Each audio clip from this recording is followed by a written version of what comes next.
See, it says starting soon. You're ready.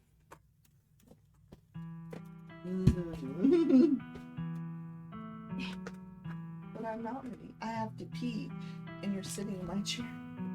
And now the world knows that you have to pee. I have to pee so bad. Should have did it before we started. But it's 8 o'clock. 8 o'clock is start time. We've always started at 8. Perfectly for the last 8 years. Never deviated. Never started early, never started later. Always 8 o'clock. Welcome to Behind the Scenes.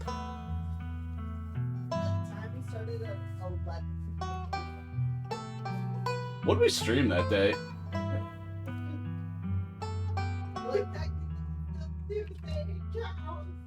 Probably like Siege and you were sick. No, I slept through that conflict. Ah, so that's many years ago now. Remember the time we had to stream at your mom's place? Yeah, that sucked.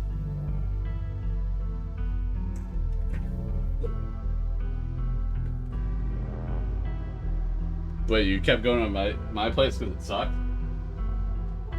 I said you kept going to my place because it sucked? Huh.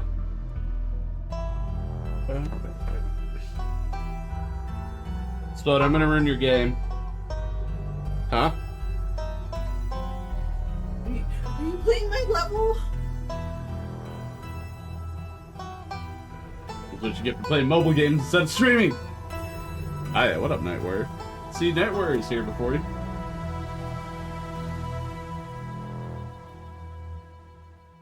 But I had like an hour of free lives, so I was playing. Okay, but I got your TNT. That's great. I have to get rid of these stones and that purple. But you can only get rid of the stones with special stuff. Like this? Yeah.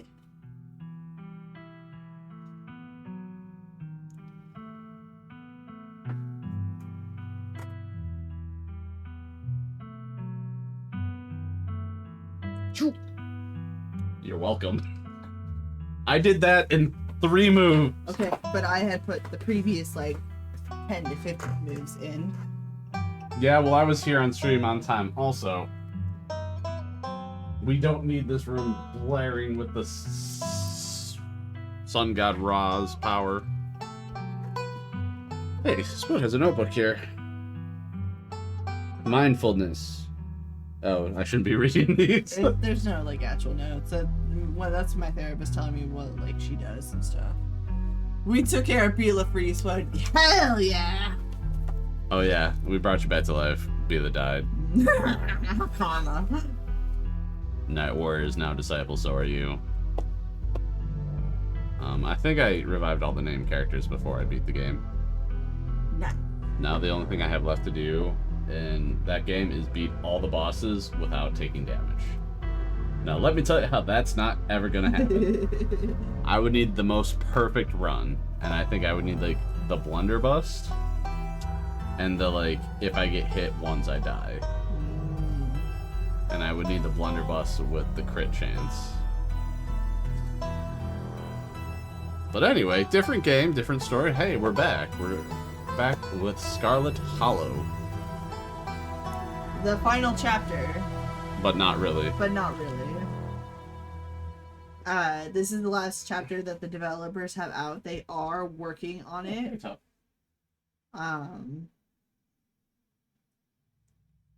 So yeah.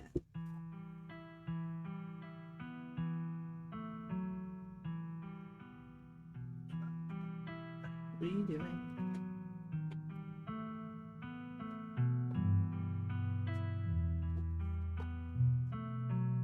Thought you were gonna stream with us now. Get her. Huh. Yo, baby. What, you got a blanket, I got a top. Oh, you're gonna stream with us. This is Scarlet Hollow Top.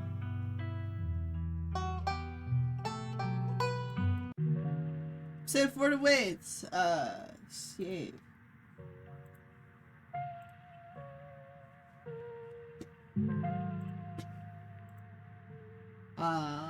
Continue. Would you like a recap?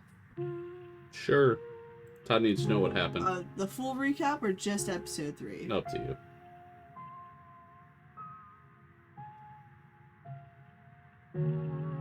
Do you remember everything? More or less.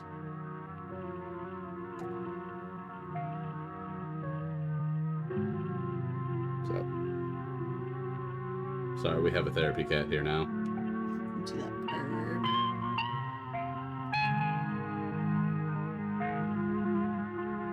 I can see one of your eyes, the other one looks black.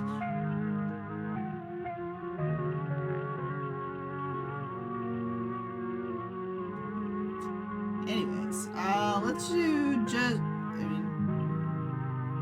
do you remember everything? More or less. Tot sounds like a motor engine. Yeah. Her tail's like kind of between your legs. If you want to hit recap of 3, I'll give you my summary. Just a recap of 3? Okay. Yeah, sure. Alright, put your hand on spacebar.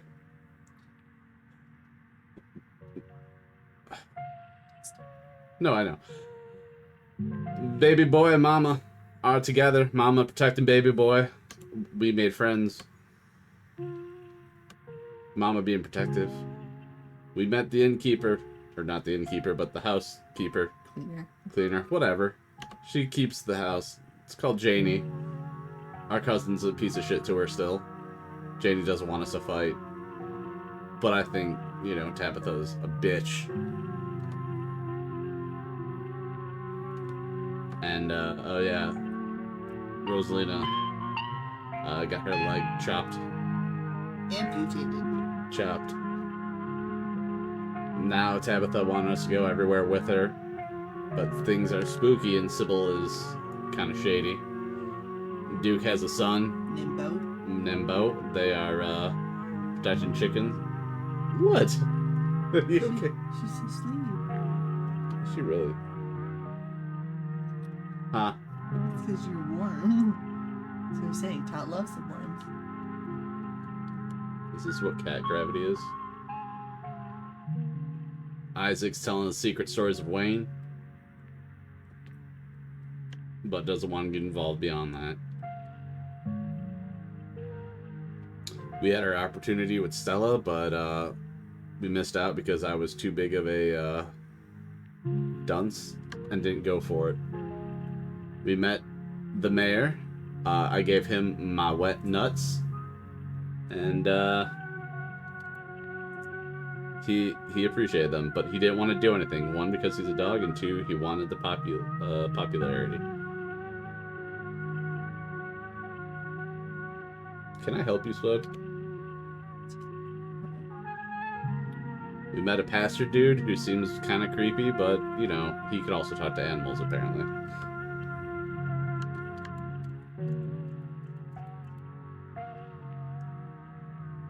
We met this boy who is probably being tormented by his mother and wants Reese to never go out or do anything, but Reese thinks he's terminally ill at some point. We had a dinner. It was awful. It was fearful. It was scary. But Reese's mom is kind of shady, but also just, you know, protective of her son and wants her son to stay around. Yeah, the dog ate my wet nuts. Of course, I had to draw my wet nut emote only for it to be gone now. He ate your wet nuts. It's like right over there. What are you talking about? No, I mean, I don't have wet nuts anymore, so no point with the emotes. Oscar is here, and we're talking about going to his house. There's blood stain on the house, and there's a little trap door. Everything's creepy, crazy. Hey, look, Rosalina doesn't have her bottom of her leg. And then everybody got possessed, and then Wayne came and helped us out like a bro.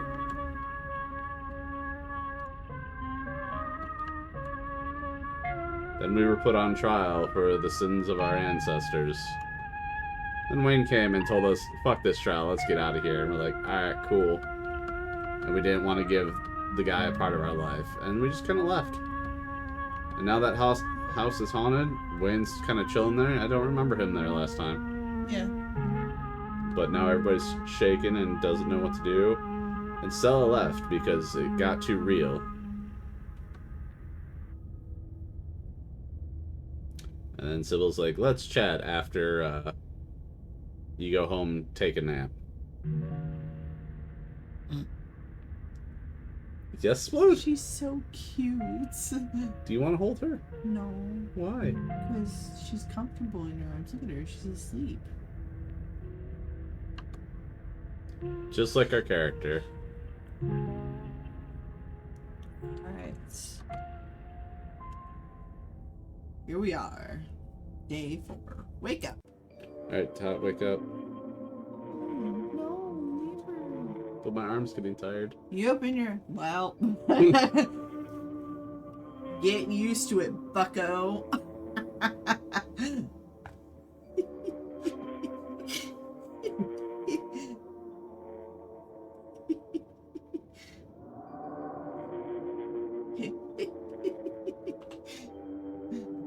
Yes, Splode?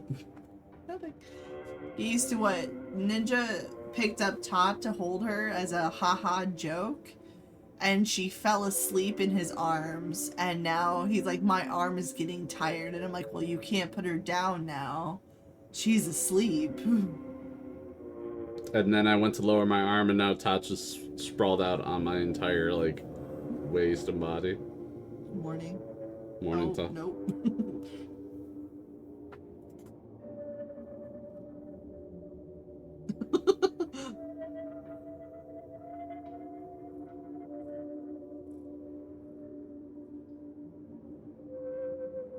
Nope, that's the rules.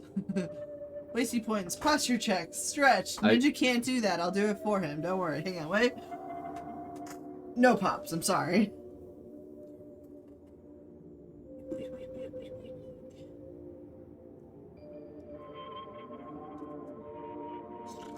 don't think she's comfortable anymore. You've lowered your arms. And a hydrate. Hang on. I got this.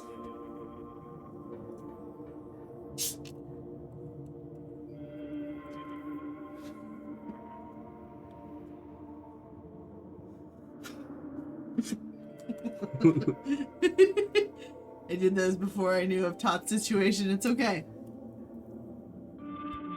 It's okay.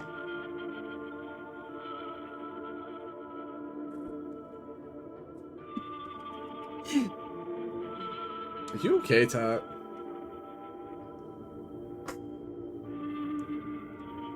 Alright, you open your eyes. It's a new day. It's a new dawn.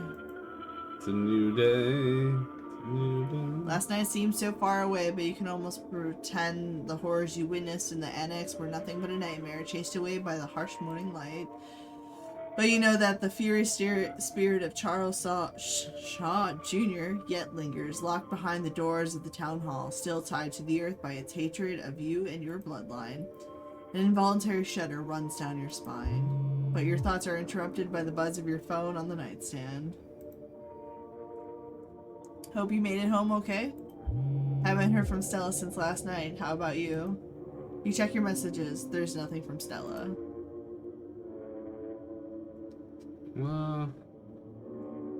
I can't really read right now. You can call Stella. You can text Stella. Text her. We don't want to seem too needy. You good? Morning, hot stuff.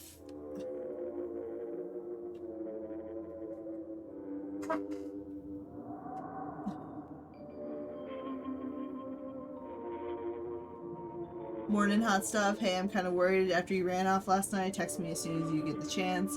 Tanika and I are pretty worried about you. Please respond. Tots. I can't read. I know I'm not as warm as Ninja, but ran off last night.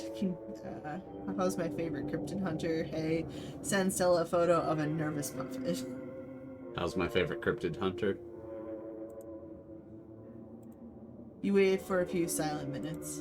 Your message sits undelivered. Call her. We'll be needy. You dial Stella. Hey, what's up? Haha, just kidding. I'm not able to come to the phone right now. This is actually a recording of my voice. It isn't really me. Technology, huh? Anyways, I leave a hate people message. that do that I shit. don't. I never check this thing. The mailbox is full and can't accept messages at this time.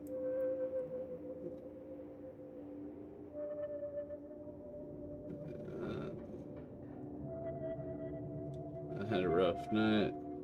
I would say everybody had a rough night. She's probably still shaking up. Yeah, but I don't love that she's out there somewhere by herself, considering all the shit that's been going down. We should look for her, right? Come to town so we should stick together. Looks like you have your morning plans in order. Take a shower, check the closet, visit Dustin. Visit Dustin. You open the drawers, they both have bread now. Have a bread now, sorry. Human is back! Maybe he changed mind about eating us. Could be the end of Dustin and Dustin Mom.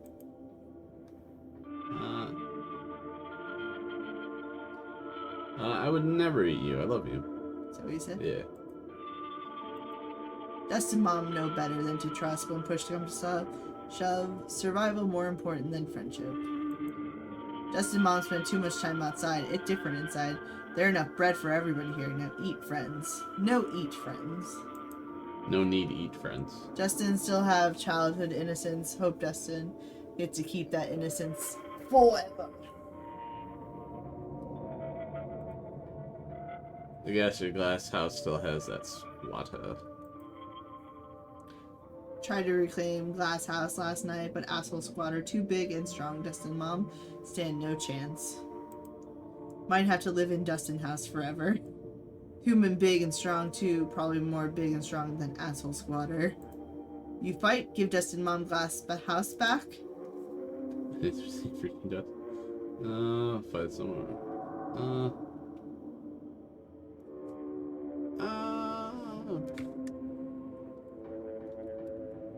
I'll do my best, but no promises. Squatter have sharp things on head. Human be careful, but Dustin Mom would be eternally grateful to human. Dustin too. I should get going. I should get going. Okay. She's like falling out like a noodle. That's that. Check the closet. You make your way to the closet. There's no denying it. The doll moved at some point since your most recent visit. But your long dead relative Scrooby doll isn't the only thing that's different. Someone was in here. Something to mull over for the rest of the day. Take a shower. Might as well take a shower before starting the rest of your day. You step into the guest bathroom and into the shower. It feels good to wash away the grime of last night's haunting, but eventually you have to leave this place and confront the rest of the day. In the meantime, you think about the door of the clinic, think about Oscar and Rosalina, think about the afterlife, think about Stella, think about Rosalina, think about Gretchen, scrub feverishly, trying to escape the memories from your skin. Scroll up to Gretchen and Stella. What's that say? Oh. Think about Wayne, think about someone special, think about finally being out of this hellhole and safe in your own bed. Scroll up. Gretchen and Stella's right. This one? No. Think about Stella. Up. Stella? Yep. Hopefully she's just sleeping in. You're done here.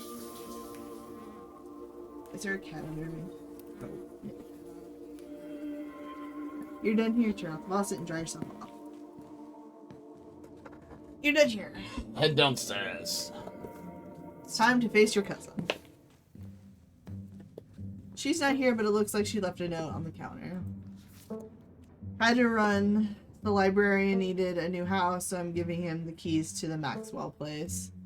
And the miners decided to stage a strike today of all days, so I won't be around. I know there's no point asking you not to do anything reckless, but I'm asking anyways. Be back late, call if you get into trouble. Time to figure out the rest of the day. Talk to animals. Talk to Furu. Talk the frou-frou. You walk over to the cat.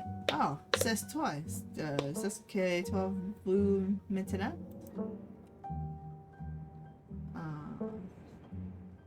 last night, Frou Frou? Will you ever let me pet you? Do you know anything about the soup carvings scattered downtown? Thanks for not attacking the possums who live in my drawer. They're my friends, and if anything bad ever happens to them, there would be help me. Not to Frou Frou. Bye, Frou Frou. Nod respectfully to Frou Frou. You nod respectfully to Frou Frou. She scoffs, her tail twitching with annoyance, but you can sense she's less annoyed than she usually is. Maybe she's getting used to you. Let's see. Do you know anything about the stone carvings? I am not here to be your commandant. She and Detective Jesus Shot. I am here to watch you flail about in the darkness. I am not here to provide answers to whatever mysteries confound your feeble American mind. Let's see. Scroll down. Scroll up. We never told him about the possums upstairs, so I don't want to do that now. I missed you last night, Frou Frou. That makes one of us. Nah. We gotta play coy. Bye, Frou Frou. Good talk. She scoffs as you turn away. Investigate the garden. Whatever kicked out Dustin's mom is in the garden right now. You better look into it before you head into town. The air is chilly today, the overcast sky hanging oppressively over the weed-choked flower beds. Investigate! Who cares about a little cold? You start carefully picking your way through the underbrush. It doesn't take much effort to find a path. Cuttings of prickly raspberry bushes and tangled vines litter the ground around the greenhouse. Gosh, animals. The glass house, one could say. Step towards the door. It's sealed shut by a lock, and you catch a brief glimpse of a horned shadow through the ancient clouded glass.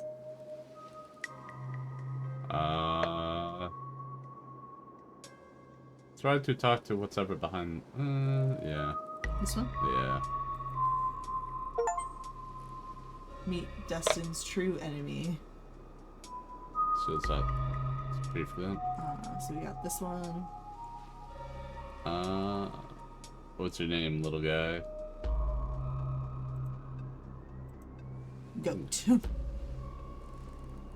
What are you doing in the greenhouse? Human put me here. Can't complain. Pretty sweet digs. Honestly, stay. It's nice and warm, and there's plenty of eats too. Examine the lock. You wanna? Sure, fine. Human Oh, with okay, sorry. no. Human No. with the brown You coat. want No. you want to pick Human the... with the brown coat. No, and we're big... about to pick the lock. Which one do you want? I said, did the human with the brown That's coat. not what you said, but okay. Have brown coat and big boots. Coat like what, fur? Nah, not brown fur. Yellow fur. Just on the top. Like all you humans. Don't know what boots are. Can't help you there. Pick the lock. When are people going to learn that a mere lock can't keep you contained? You pop it open with ease. Oh, pretty. A warm barnyard smell floods your senses as you stare down at the goat within. It stares back up at you from its place on the tile floor surrounded by dry herbs. What are you eating? God. Okay, sorry. Goat friend. What are you eating? Yeah. Plant. Tastes good. Get a new bag every day. All I can eat. That doesn't mean you can take any, though. I'll beat you up. My plant. Where did you come from? Farm. Used to live with other guys like me. Kinda miss them, but not that much. Don't gotta share anymore.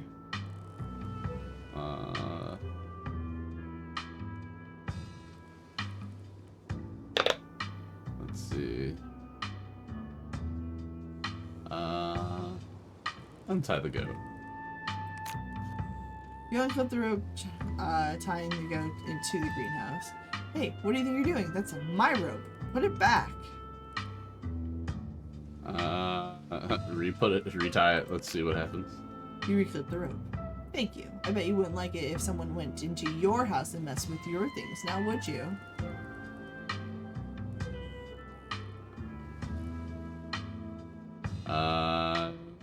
Scroll up. You're free. Go on, prance off into the wilderness. Nobody can keep you here any longer. Who said I want to leave? These are some sweet digs. I ain't giving them up for nothing. You hear me? Attempt to force the goat. You want to force the goat? You do your best to force the goat out of the greenhouse, even in this enclosed space. You fail to catch it. It doesn't want to leave, and it's far more agile than you. This is a losing proposition. Nice try, buddy, but this is my house. You think I don't know my rights? I'm squatting here. I guess I'll leave it you to it then. Sure, suit yourself. More space for me, and close the door on the way out, will ya? It's nippy out there. Close the door on your way out. You close the door behind you and reapply the lock. Your cousin will be none the wiser about your little excursion. Thanks, I appreciate it. You head back to the estate. Eat the goat. Look, I didn't want to like force it out, but I felt like it wouldn't allow it because then the ditchlings might get them. You've investigated the garden. With Stella missing, it's best not to keep Kanika waiting for much longer. Fuel up with the quick PB&J. If Stella's MIA, who knows? MIA. If Stella's Mia. Who knows when you'll get the chance to eat. You make yourself a PB&J in anticipation for the long day ahead of you. And that's that. Back to town.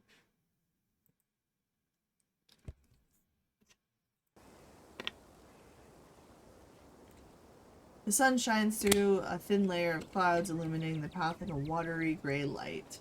Ditchlings. No, those are just statues. You can't help but feel countless eyes watching you from the tree line. A feeling that reminds you of your time in the woods with Stella. Ditchlings shouldn't be out in the middle of the day, though. They're getting bolder. As you continue the trek to town, you pause to stare out at the mountain range beyond the holler, contemplating a world that's blissfully unaware of the danger threatening the citizens of this tiny town. The world outside feels less real with each passing day, as the strange reality of what's happening in Scarlet Hollow gently uproots what you've always taken to be the truths of our world. Your everyday worries seem distant, overshadowed by a fear and dread that hasn't stopped building up since the moment you stepped off that bus. Nice enough goat, regardless.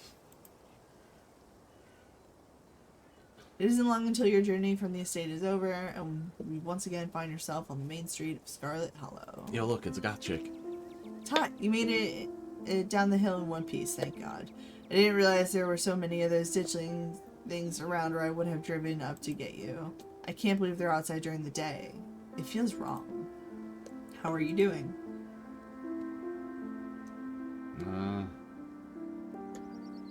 Let's go to the top. Much better now that I'm with you. You're gonna flirt with Kanika because Stella's missing? Yeah. Wow! I mean, in fairness, I'm just a flirt. Sure you are. Am I? But I thought Stella was best girl. Stella is best girl, but you know, if one's dead, you gotta... You don't even know if she's dead.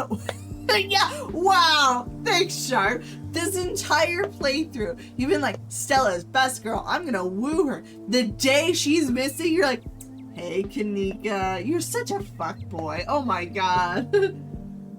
Have you seen her outfit? She looks nice. I'm just... Yeah, she's always looked nice, Ninja. Nah, bro, needs to play the field. Besides, this He's a is not... major fuckboy. What, Ninja? This is how it actually be in real life. That's why it's funny. Alright, so flirting. 100%, let's go. It's better now that I'm with you. She blushed. Look at her. That's right. Me? Oh my gosh, Tot, you're too much. But I feel better too now that you're here, even with everything we've been through, being around you. So Look, I made her feel safe. So how are you mentally? I'm supposed to see your mom at some point today. Maybe she'll finally shed some light on things. So, ghost, huh? Is the ghost still in the library? Any leads on Stella?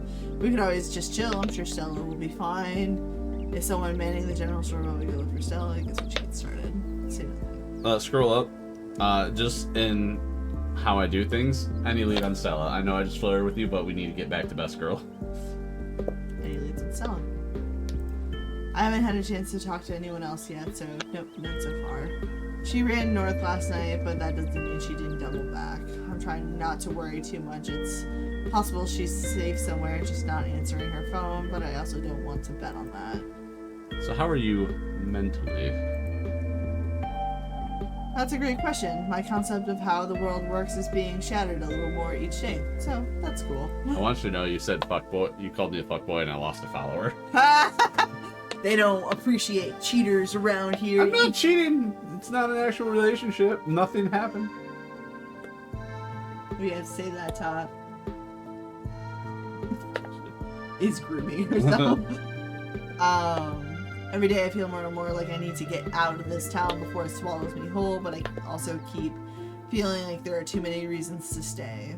Like, right now, I can't leave until I know Stella's okay. With her folks gone, the only people she has are her friends.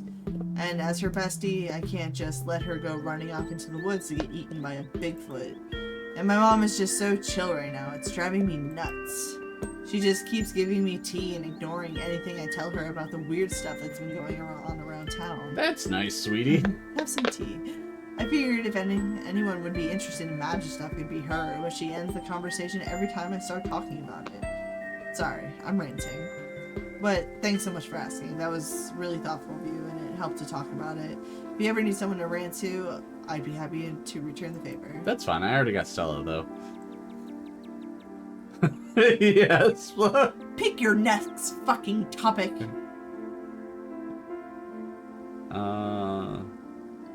Let's see. Keep going. Your mom's definitely a witch. You are betraying Stella and doing it by putting the moves on her best friend? Be the first time. Your mom is definitely a witch. Tanika laughs. My mom, the crystals and herbs lady? No way. I mean, if she were, that would mean everything I thought I knew was wrong, and my whole life has been a lie. So, no, she's not a witch. Witches aren't real. Case closed. End of story. He also said that ghosts weren't real. Anyway. I'm supposed to see him, So ghosts, huh? So ghosts, huh? Yeah, ghosts. I don't know about you, but I'm currently staving off a massive existential crisis about the state of matter and what being alive means.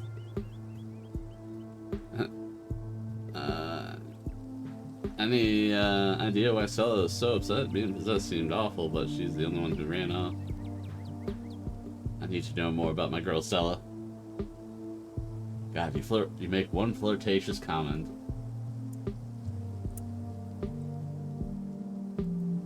Could be a lot of things. She could have hit her breaking point stress-wise. She could have been horrified by meeting a ghost for the first time. She could be traumatized by what that ghost did. But at the end of the day, I have no idea. We'll just have to find her and see if she wants to stop running from it and finally just talk things out.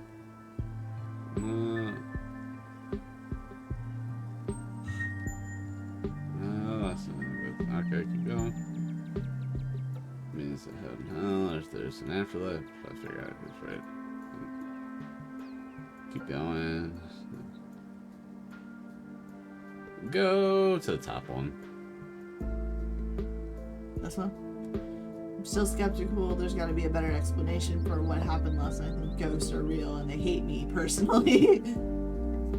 Hey, Stella left him. No, she did not. She did. She went north.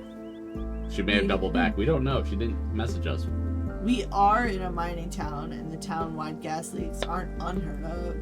In the back of my mind, I'm hoping this is all a big hallucination so I can just drive over the town limits and go back to a world where ghosts and ghouls are only in the movies. Still, everyone experienced the same thing. I can't believe I'm saying this, but I think we should probably just operate on the assumption that ghosts are real from here on out.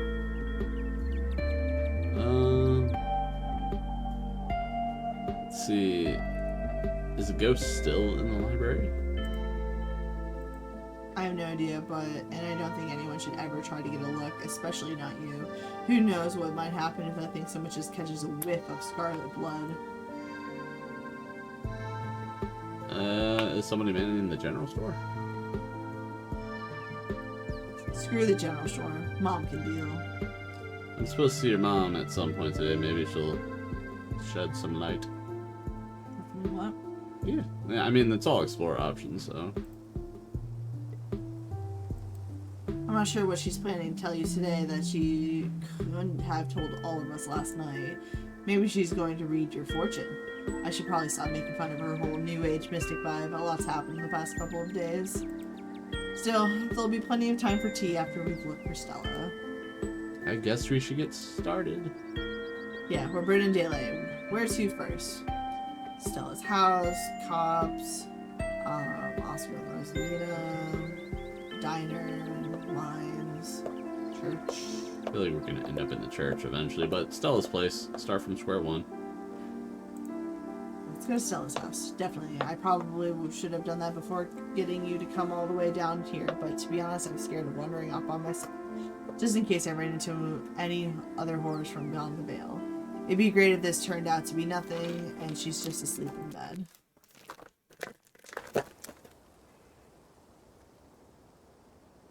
You make your way to Stella's house. I don't have a burning.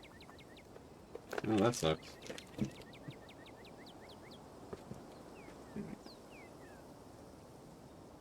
Sorry, I look over and I see.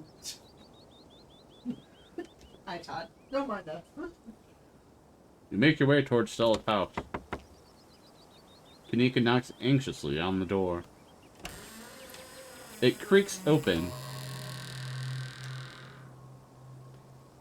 Street smarts. This doesn't look like a break-in. It looks like somebody left the door open. Stella or somebody else was in a hurry when they left. For the life of you, you can't remember if Stella closed the door behind her when the two of you left for the library yesterday morning.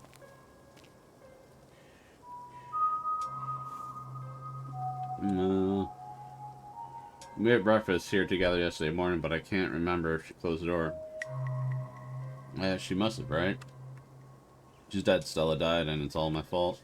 Not from around here. Is it normal for people to leave the doors open? Okay. Enter Stella's house. Is it normal for people to leave their doors open? Unlocked? Yes. Hanging open? No way. This isn't normal. We should go in, right?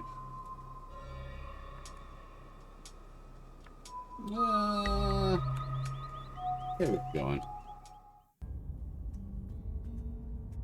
The living room is almost exactly as you saw it the other day. Whatever happened to Stella, it doesn't look like it happened here. Okay, nothing unusual so far. This is perfectly normal living room. No blood or Viscera. Not even a tipped over lamp. That's good. Investigate the kitchen. The kitchen is messier than she left it yesterday. A couple of cabinets are hanging open and a loaf of bread sits on the counter by the used butter knife. Someone was here after Stella and I left yesterday. We didn't leave the kitchen like this.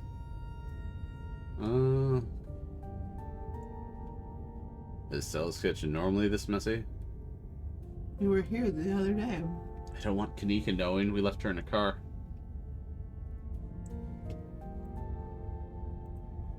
I wouldn't call this messy. Stella's house has always felt a little sterile to me. This feels a little too lived in, if that makes sense. Though maybe that's just because I've only ever been over when she was already expecting me.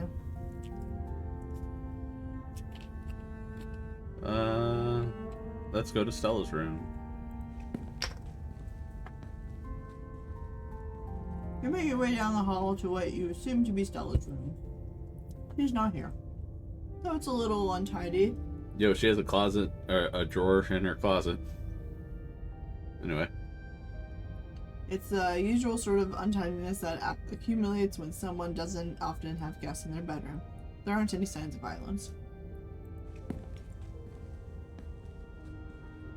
I better not hear a single comment about this room being messy.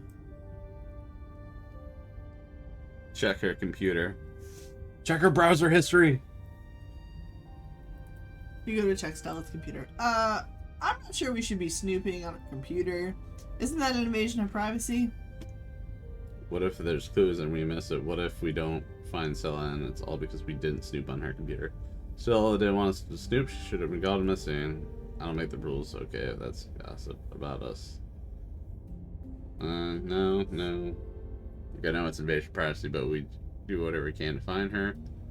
See the password protected before we make a fuss about it. If there isn't a password, it's almost like she wants us to snoop. You're no fun. We won't snoop on Stella's computer. Go down. Okay, you're right. We're probably anything help. I honestly don't even think about. Might not be. Call it back away from the computer. Go all the way to the top. Yeah, I would say the top. Sure, snoop away, but I'm not going to take part in this. I'll just be over here, standing in the corner of the room, not looking over your shoulder. Let me know if you find anything. So, if you went missing, I'd snoop on your computer. Probably the best place to look, honestly. Stella's desktop is horrifically cluttered. There are simply too many files and folders to fit on her monitor, and they overlap each other in a chaotic, multi-layer display.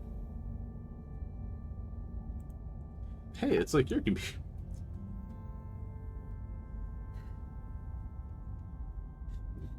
Like I said, it's like your computer. I don't know what I expected to see here, but it definitely wasn't this. How does she ever get anything done? Look for something interesting. We can check her history. Want to check history? No, look for something interesting. You scan through folders and file names and Stella's desktop looking for something, anything that seemed like it might be interesting. One folder catches your eyes. Boring DAC stuff. You're no fool. You've seen this folder before. You have this folder on your own computer. Boring tax stuff never contains boring tax stuff. For that matter, it never contains anything related to taxes, but its contents are never boring. Open it. You open the folder, you're surprised to find it contains a carefully mapped out diagram of the Scarlet Hollow mines, including holes and fences and areas with low visibility. Aww. Did you never get this far?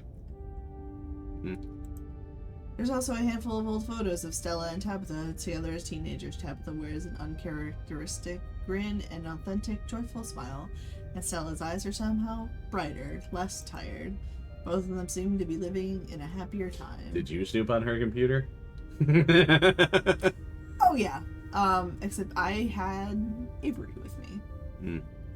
Avery would have been like, alright, let's do this. Yeah, Avery was like, alright, let's go!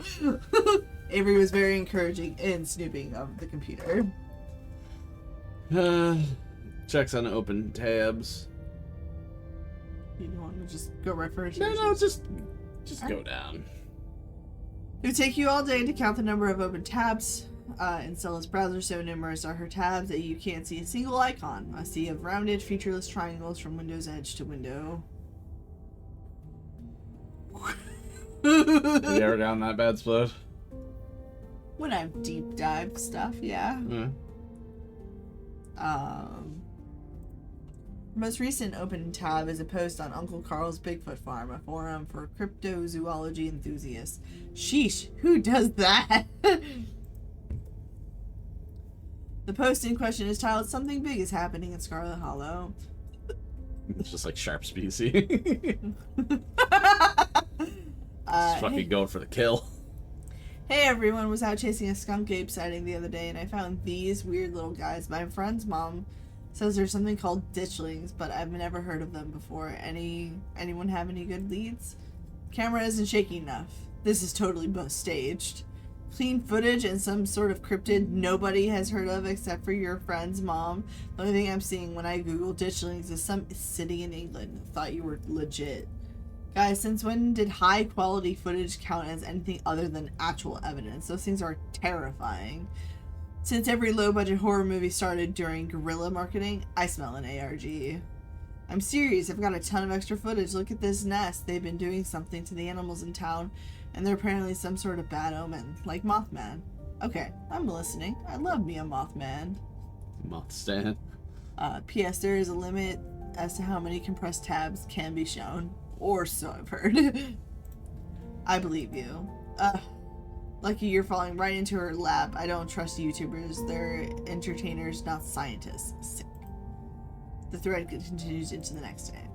Hey, okay, so 1, this isn't an ARG. I would never. 2, you're not going to believe this, but we went into an abandoned mine last night to investigate things, and I'm pretty sure we found some Tommyknockers. Listen to this knocking we managed to catch on tape.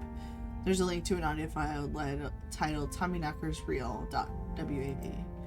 Just because you put the word real in your file name doesn't mean they're real. 2 supernatural events on back-to-back nights. This is so fake. I can't believe I bought into that River Runner hype. You're so full of it. YouTubers are always going to sell out to big indie horror. This is Kidnapped by Aliens all over again. Also, LOL, doughy white things, and now loud popping noises. This is definitely an ARG. Did you sell out to Pillsbury? Stop cyberbullying her or I'm going to call the mods. Locking this thread and giving everyone a 7-day ban. No cyberbullying and no self-promo. The thread ends. Check her search history. We checked Stella's search history. She hasn't visited any websites since Tuesday night. If she came home after last night's incident, she didn't touch her browser. Aside from the expected searches for Tommyknockers and ditchlings, it looks like she's been playing a lot of Sarah McLachlan.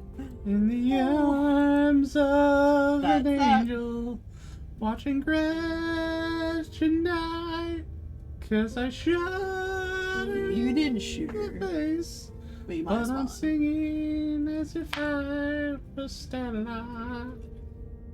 Anyway, it was, I think we've seen enough. My limit is somewhere around 100. You can open more. They just won't show. Okay, I think we've seen enough. Thank God.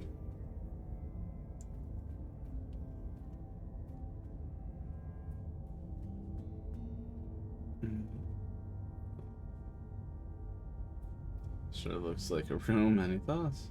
It's a mess. Scroll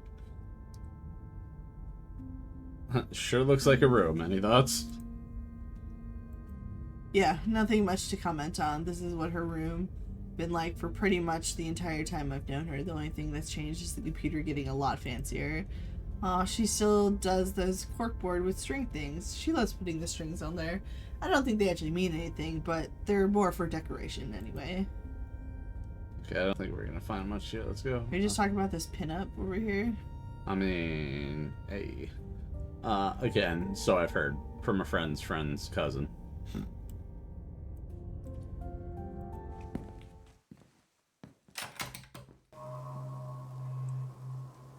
Hey, look, it's a tiny house. Okay, so she's not here and we still have no idea where she is. I thought I was overreacting. This morning, I thought she would have just been sleeping in or something. I can't believe she's actually missing. It's the princess. Maybe. Where to next? We're gonna go slay the princess over in that tiny house in the distance. Cops, Oscar and Rosalina, diner, mines, church. Oscar and Rosalina. Give me that Rosalina. They should be at the old Maxwell Give me place. that Oscar. Oscar and Rosalina. The old Maxwell place with Rosalina's leg the way it is and everything they've been through. Now they have to stay in a broken down ruin that should have been bulldozed years ago. Your cousin's gonna get an earful next time I see her.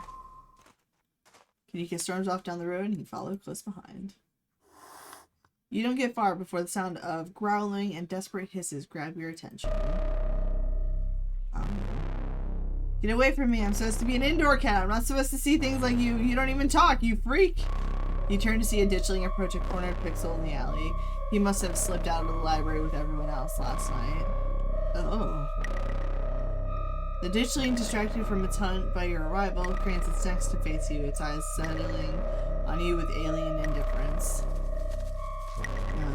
What do? We quit it and watch it inside the door. What do we do? We grab Pixel! Oh. Before you can react, a small pack of dogs around the corner. Oh, sweet Jesus. Before you can react, small dogs around the corner, they pounce on the creature, pulling it from the wall and then taking turns biting and tearing at it until it's ripped to shreds. Their task complete, they saunter towards you. What the?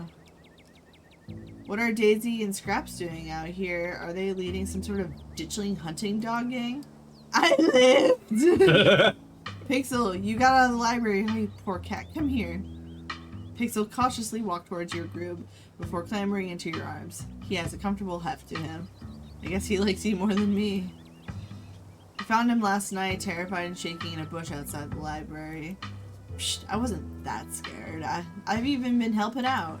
Listen, Little Pixel here's been volunteering as a scout. Don't worry, we were always right around the corner. Those creatures only like to strike out when they have numbers, but they're hardly very bright. We made sure the little guy was taken care of till the humans were awake. Do y'all know where he's supposed to be? So this is stress.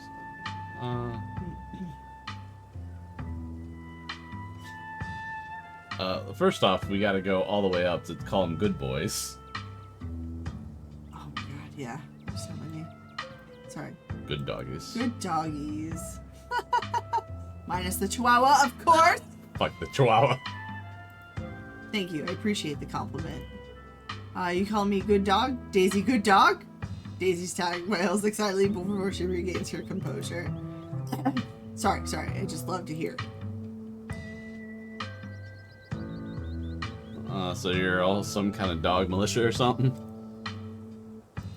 Yeah, I suppose you could say that. I'm sure you've met the town's illustrious leader by now. When the powers that be abandon you, it's up to the rest of us to band together and protect those who need protecting.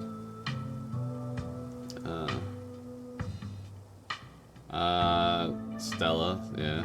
Have any of you seen or smelled Stella, Gretchen's human friend?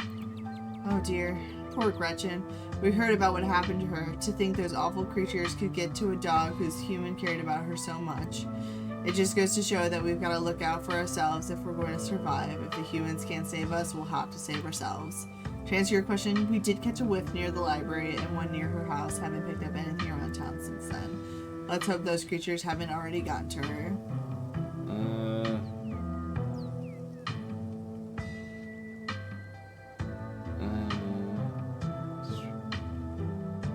See if they can help out. Can you help us find her? Yeah. You've got better noses for this sort of thing than we do. I'm afraid we can't be making any excursions into the forest until those creatures are long gone.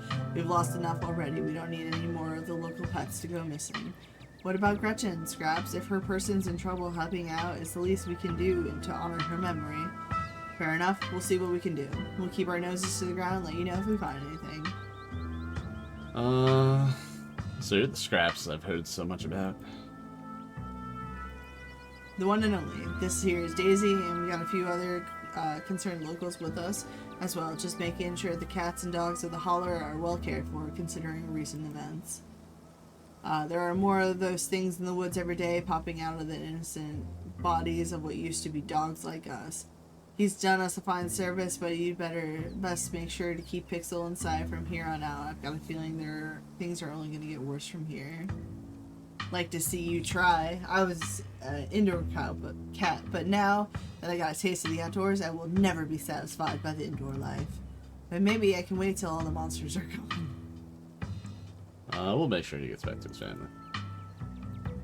We appreciate it, human. Word's been going around town that there are one among you who could properly understand us. It'll be good to have you on our side during these strange times. Odd things are going on around here. It's important for all us living things to watch out for each other. Is there anything humans can do about the conditions? They ain't that hard to kill when there's a whole lot of us. They die easy enough so long as you don't get caught unawares. That's why we're gathering all the local dogs. A big pack is a safe pack. Jimmy may not be doing anything to help, but that doesn't mean we can't take matters into our own hands. Now, Daisy, no need to start in about the mayor. He has his own priorities. So long as he doesn't get in our way, we don't need to go start in trouble.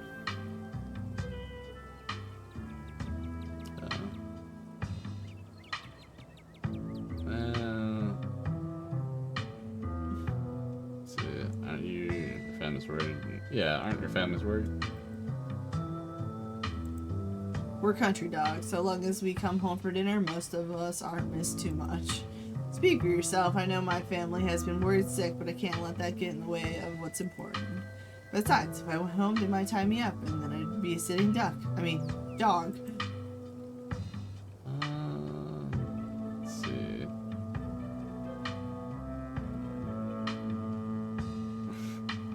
Do not tell them to shoot. Go on. Get. Never. I would pick this one if nothing else. Let's see.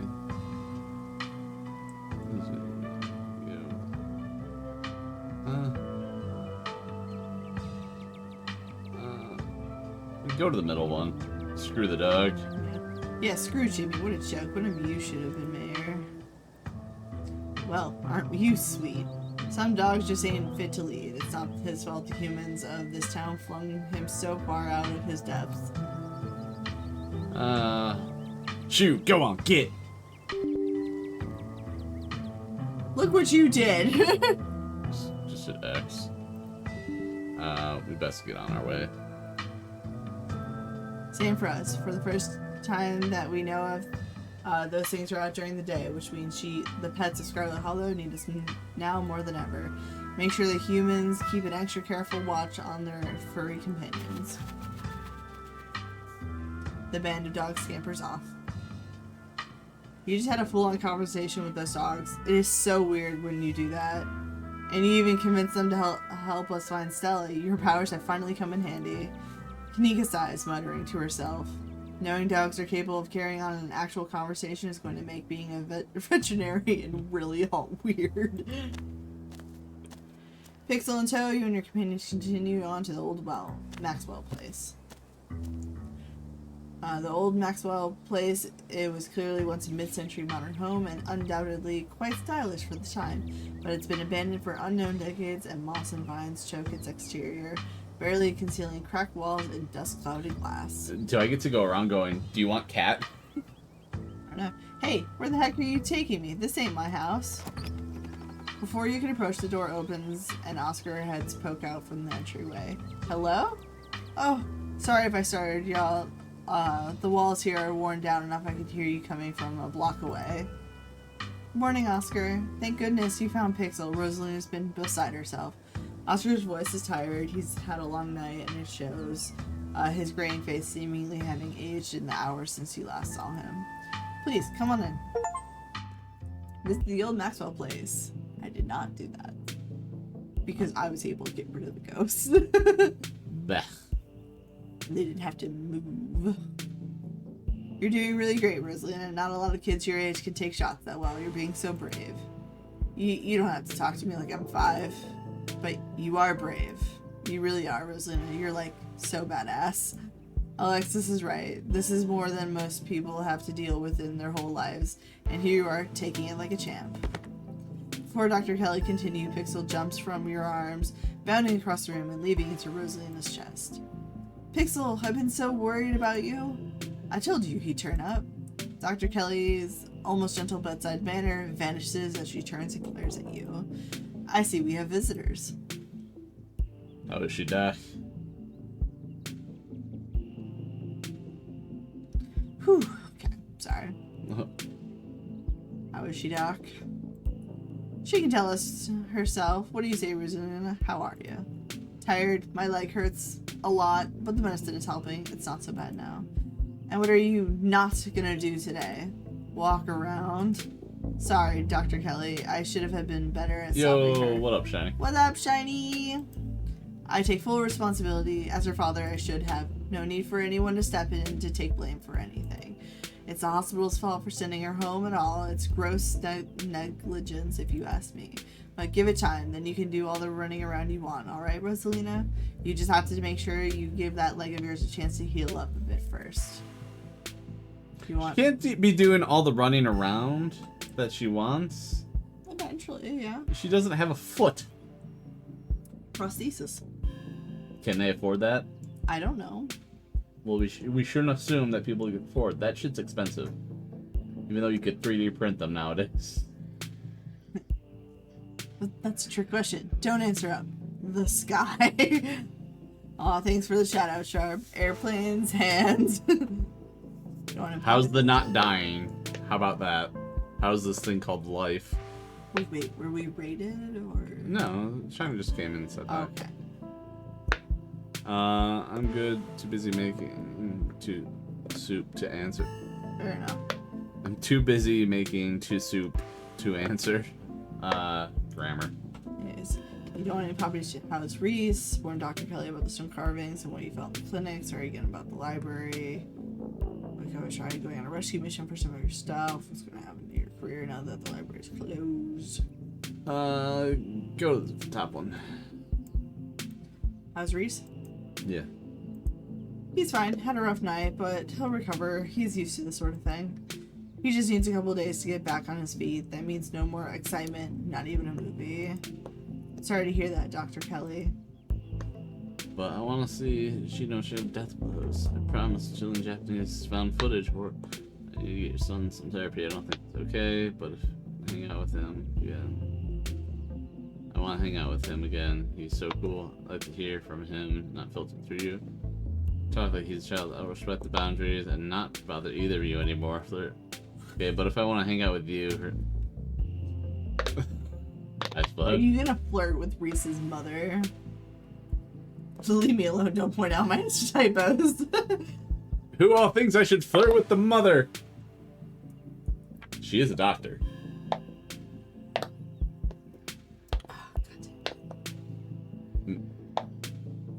Yes, do it. I mean, maybe we get to see her back room. Nope, not gonna say anything. It's fine. Let's go. This is worse than your bag of boiled nuts. What if I want to hang out with you? Dr. Kelly stares at you in confused silence for a few seconds. I'm busy. Tell her about the stone carvings. I found something in Oscar's basement last night, a stone carving that gave me a vision about what had happened there. There was one in the mines the other night too. Both of them had a sort of pull on me.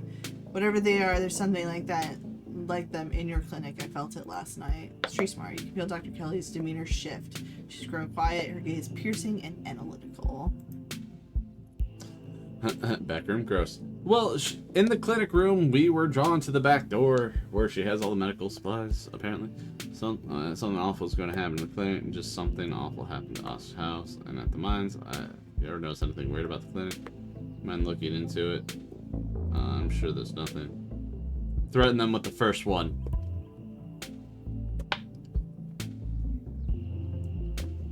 Yeah. Be hysteric. Forgive me if I don't take your funny little feeling very seriously, but the clinic is safe. I understand there have been some strange events around town, but Reese and I have lived in the clinic for a long time, and we've never encountered anything. She glances at Oscar. Ghostly. There's no need to concern yourselves with our safety. But if something does happen at the clinic, aren't you worried about Reese? If it's anything like what happened to us last night, he'll be fine. If some kind of ghost emergency happens, I can take care of him, so none of you need to come snooping around. She's smart. She hesitated before landing on the word ghostly. She's hiding something. Sorry about the library. There's no need to apologize. It's a building, you're a person, you matter more than a pile of stones. The books. I do kind of wish we could go back for our stuff. Thanks for letting me borrow some of your clothes, Alexis. You can borrow as much as you need. I have plenty of shirts, and you can do laundry at our house too. Of course, there are some family heirlooms that I'd rather not lose. Portraits of my parents, my father's mining jacket. I don't like the thought of their last living memories being forgotten in there. The fact that it stole the library from me too, that one really stings. But what are you gonna do? You could always try going on a rescue mission for the stuff. No, absolutely not. No one is going back in there until we have a thoroughly researched plan of action. This goes especially for you, Todd. Who knows if you'd be able to leave again. You've done enough for my family. How about no one is going back in there, period? We're going to need to deal with it eventually. Boarding at the library isn't a permanent solution. Are you sure about that? Because I don't see any reason we shouldn't just leave the thing alone. Forever. What's gonna happen to your career now that library's closed? That's a good question. I was up all night wondering the same thing. If things stay the way they are right now, it's essentially like the library burned down, the books are inaccessible, the building is unsalvageable. In that scenario, County would have to put up the money to build a new archive, or we'd have to build or move someplace where I can work in an existing library, and Scarlet Hollow would lose a valuable public service. Oscar, move? So you and Rosalina would leave? But we're not doing that, right, Dad? We're staying here? I'm going to do everything I can to keep us here. Yes, sir. Poison her. Wow. You like to apologize to behalf of your cousin for making you stay here? Do you think you'll have to stay here long term? Doesn't actually seem that bad here. It's cool, my cousin, to let you stay at the place for free. Apologize for having them stay here. You don't have to fall on that sword for her, Todd. There's no need for anyone to apologize. Things happen, and it's not like we'll be staying here long term. I'm going to get the library back, and our house with it. It's all bravado at this point. Not even Oscar believes what he just said. I love the street smart. Right? The street smarts with the animals is that's a pretty good thing. It's a solid combo. I would be curious. There's a mystical one I haven't done yet. I wonder what like mystical and like animal would be like. The last two personalities are mystical and hot. Oh no, there's another one. There's mystical, hot, super strong, and something else. Well, you gotta do strong and hot. That's what I was thinking about, doing strong and hot. I best be on my way. Goodbye, Rosalie. Make sure you stay put and keep Pixel company, okay? I will. Bye, Dr. Kelly. Thanks again for doing this. I can't express how much. It's nothing. I'll call later today to see how she's doing. Good luck to the both of you. Dr. Kelly brusquely past you and leaves. Oscar, before we get sidetracked, we're not just here to talk about monsters and what happened in the library. Oh? Stella's been missing since last night. Oh.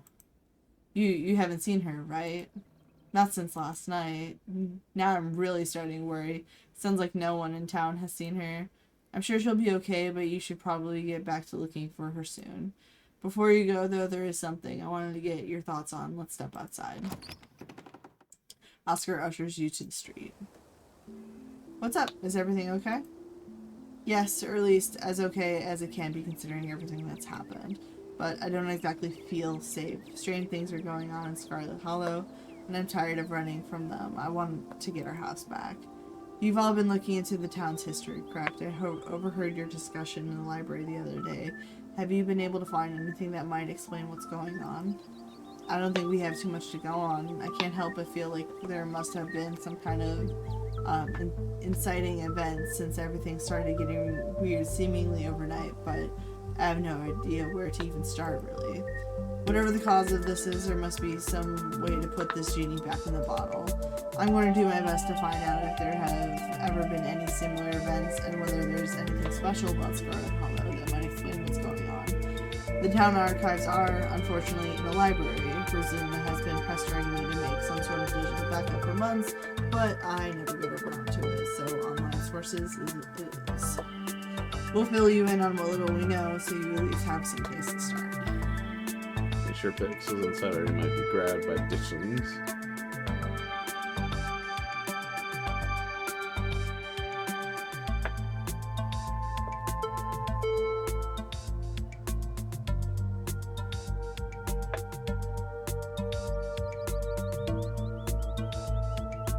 Make sure Pixels inside so they don't get grabbed by the ditchlings.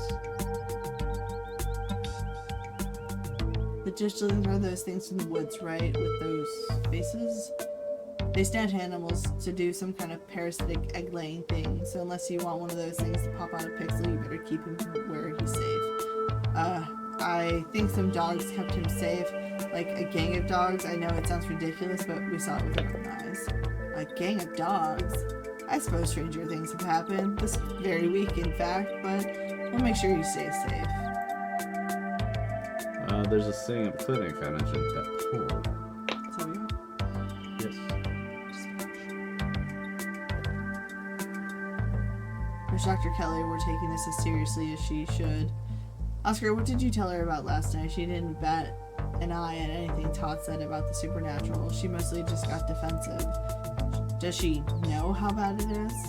I told her everything. She seemed to believe me, but who knows, maybe she was just being polite in front of Rosalina. Maybe the whole time I was ranting, she was actually just nodding along, thinking I had a psychotic break. Maybe. I'll make sure to shoot Reese a warning text. He at least deserves to know something might happen. You get Reese out of there before something bad happens. It's a shame. Preemptively shut down our movie night. We've been perfect cover. I'm sure Reese. I'm gonna break into that clinic and see what I find. Do the movie night thing. It would have been the perfect cover. For last night, I don't think there is a perfect cover. There's no way she's letting us anywhere near her house. If we're going to investigate the clinic, I think we're going to have to break in. No, absolutely not. It's what Stella would do, and she's been there 3 for 3 this week when it comes to finding spooky stuff. She's also been 3 for 3 when it comes to finding her way into mortal peril. This is why we have to find her as soon as possible. It shouldn't fall on me to suggest we do something dangerous. I'm terrible at selling. It's not that I don't think we should figure out what's going on in there. We just need to be cautious about what we do next. We don't want anyone to get attacked or possessed by any more ghosts, even if it is to help a friend. I don't know if we have time to play it safe. Just give me a day or 2 to do some research before you do anything rash, okay? I wonder if this could be the work of some sort of cult. You mentioned something like this at the library the other day. If there was a cult in Scarlet Hollow, I feel like I'd know about it.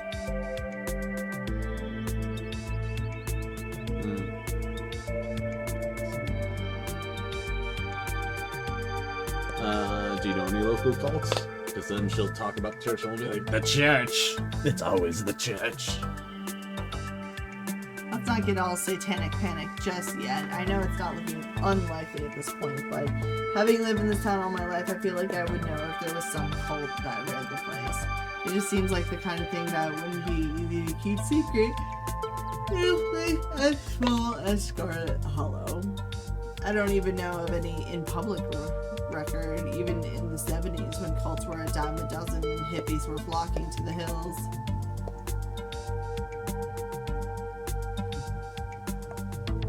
That one. We gotta get Stella.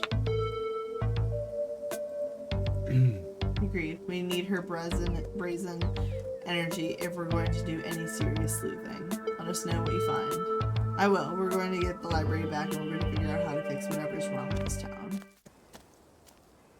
So that's Oscar. Any other ideas? Diner. Lines. Scroll up. Let's try the diner. Good idea. Folks tend to congregate there. Maybe we'll run into someone who's seen Stella. Feels like you've walked into a private meeting. The back booth is full of miners, and they're having what seems to be an intense discussion. Their expressions gravely serious. Hey, it's Tot and Kanika. Long time no see. Hope the town has been treating you well. Are we interrupting something? Of course not. Everyone's welcome here. Just be careful not to step on any toes. Things have gotten a little tense over the past couple of days. The miners in the back were too engaged in their conversation. Notice you enter, and instead of speaking in hushed voices, they argue with each other loudly enough for you to easily overhear. Sure, the shift schedules are tough, but sure, we don't get enough time off for me to see my family as often as I like, but this is the best job I can get right now. Listen, kid, you're only a year or so into this gig. Trust me, the longer it goes on, the more it sucks the life out of you. At first, you're just unhappy, but you think you can weather it till you find something better. A paycheck's a paycheck. I get it. But next thing you know, you've lost years of your life to a company that doesn't give a solitary shit about you, that uses up every free second it can to suck out of its workers and pays us just enough to survive, but not so much that we can ever save enough to get the hell out. Zax, we could get fired for this. I really need the paycheck. My sister needs the paycheck. I'm the only reason she can afford her tuition right now. I can't get fired. And this job still has its perks, like the company housing. I can't afford my own place and send money back home. I don't know where I would live if I didn't have this job. Right, the company housing. How generous of the big boss to put you up in a company-owned shack that ain't had proper maintenance done in decades. You know she uses that housing as an excuse to pay us less. And the company housing that means almost nobody in this whole damn town owns the place they live. It's why the Scarlets can keep getting away with whatever they want. Zax, we don't have the numbers, man. You know this is risky. Riskier than most of us can afford. We would have the numbers if y'all would stand with me and not let management's scare tactics get to you. Hell, there was a collapse less than 2 days ago, and the boss expects us to not riot at the thought of being forced back down there to work while the threat of death looms over our heads. Different mind. The threats only work if we let them. It doesn't matter whose name is on the deed for the place. Without us, there is no mine. We've got them against the ropes. We can't back down now, or they'll come out swinging. Does anyone have a job they don't hate? My job is stressful, but I can't openly say I hate it. Same. Like, I would love to get paid more for what I do, and I should. And my bosses acknowledge that, but, I wish the healthcare was a bit more affordable. Yeah. One day. Haven't you seen Stella? She's been staying weighing on Baker and Harrison yesterday. She's so about the strike. Rudy, have a minute to catch up. I guess we should get going. I don't hate my job either. Stella, let's go. All about Stella. Stella, best girl. Haven't you seen Stella? She's missing. Don't yawn with her name in your mouth, damn it. Best girl deserves full attention. Have any of you seen Stella? She's missing. I want you to remember this next time you try flirting with someone. Hey, Sweat, how you doing? In the game. I don't Hey, hate my Avery, job, how you just doing? certain aspects and people. The binders turn towards the doorway, all Let me eyes flirt with glaring Avery. at you in unison. The YouTuber? We ain't seen her. Harrison's voice drops to a barely audible mumble. My job can get stressful and frustrating, but I genuinely like my job. Some little shithead did try talking down to me this morning, though. Ninja.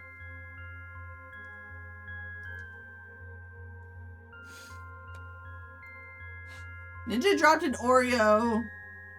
They're not Oreos, they're spooky creams. Oh, wait, where the fuck is it?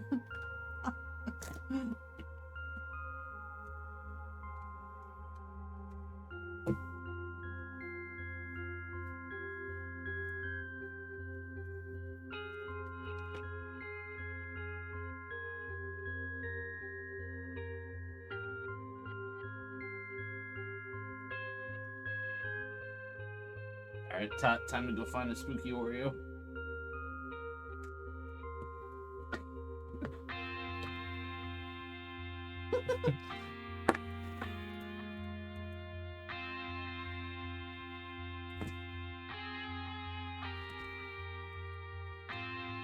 Yeah, off-brand stuff. I don't hate my job, then list of reasons you hate your job.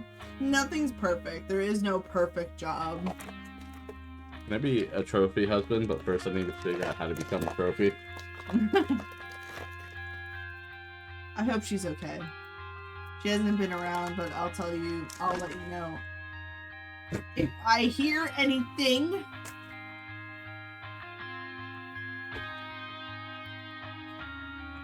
Man on Baker, so about the strike. You're really doing a good job. I guess we should get going. So about the strike. Really? So about the strike. We all know who you're related to, kid. Word travels fast, and I'll be damned if we talk business in front of you. Let's the strike over. Look, it's for you guys, but maybe you can say this next week. Tabitha's mom just died. This whole strike thing is hardly fair. And maybe the Boston cousin, but I support the strike. Do you think I like Tabitha? You met her, right? Let me promise you that our blood relationship means nothing. I don't have a horse in the race, and even a few days ago, and it's time to back down. I don't have a horse in the race. I just got here a few days ago. Great, then don't weigh in and don't meddle with our lives.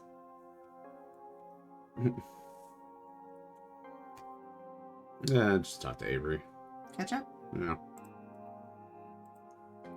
You angling at something? Come on now, Zax. This is a free establishment. Let's out outside. I could use some fresh air. Avery pauses for a second. Avery, I love your jacket. There's a kind of pause that says, I know exactly what I want to say, but I don't know how to make the words leave my mouth. Finally, they speak. I've been seeing those little blob guys everywhere. Y'all know about them, right? Should I be concerned? Yeah, they're called ditchlings. My mom says they're an omen for a coming disaster, which I don't exactly buy, but they've been killing local animals. Did you say you don't exactly buy it? Is the town Scully saying she believes in something supernatural? Look, we've seen some things the past couple of days. Okay, now, I'm really worried. The jacket is giving Leon and RE4. Yeah, that's true. I'm more worried about why they're here than anything else. Yeah, no. Give me the why. Why they're here than anything else. Do we know what that is yet? Not yet, though I'm still hoping they're just weird animals and not some kind of harbingers of doom. Because if my mom is right and that's what they are, whatever is coming has to be worse than what we've already been through. I'll keep my eyes peeled and ears open. In the meantime, should I be careful not to wind up in any dark alleys with those weird little guys? Are they going to try and eat me or something? No, worse. They might try to use you as some kind of incubator. So far, they've only been laying eggs in local wildlife, but now that there are so many of them, I'm not sure the humans of Scarlet Hollow are going to be safe for much longer. Oh, is that all they do? That doesn't sound so bad. Are you serious? Being used as a walking nursery sounds so much worse than just being eaten. Look, if they need a warm place to Paint. and I have skin to spare, who am I to deny them? Ugh, that's so gross. The thought of feeling something like wriggling under your skin, stealing your nutrition until it eventually erupts out of you. Kimiko shudders. Sounds like the miracle of life to me. I'm gonna say, you're not really selling this against. Look, conservatives would want you to bear the egg hatchlings. All lives matter explode. You're yanking this around, right? Maybe. Street smart. Avery is not yanking you around. Yikes. Anyways, I shouldn't get too off topic. You want to chat? Do you have any idea about Stella? Nope, not at all, but I'll let you know if I hear something. Last night was an ordeal for all of us. I think she was especially shaken up. She just ran off without saying anything. We're pretty worried. Have you noticed anything weird besides the ditchlings? Avery pauses, thinking for a moment. I don't think it's supernatural, but I haven't seen Julius since Tuesday, which is pretty unusual. He never skips the diner 2 days in a row, unless he's out of town or something. And maybe he is, I don't know him well enough that he shares his weekend plans with me or anything. I don't like the thought of more people disappearing right now. He might just be out of town. But he's kind of an old dude. Maybe it couldn't hurt to have somebody check on his house, see if he's there or not. I'll try to do that before my shift tomorrow. Explore what makes you think all this stuff going on with them. The strike? I'm all for it. The workers seem to be pretty split. It might be an uphill struggle for them, but I'm glad they've decided to set up shop in the diner. We're happy to support it in any way we can, even if that's just by making sure they have a steady supply of caffeine. What's a strike?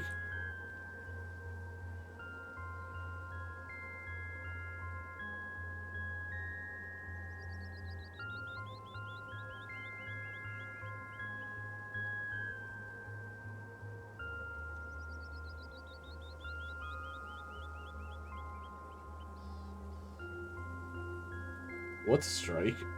Really? Ninja. What's a strike?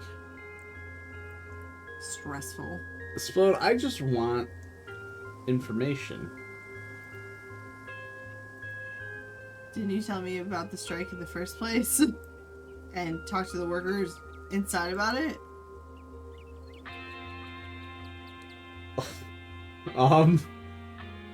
Is Todd okay? Yeah, she's stretching. That was such a weird fucking She noise. sounded like a duck. This is pretty much out of this. So nothing. Joking about nothing. So, I told him to strike it. It's just in case Avery didn't. Scroll up.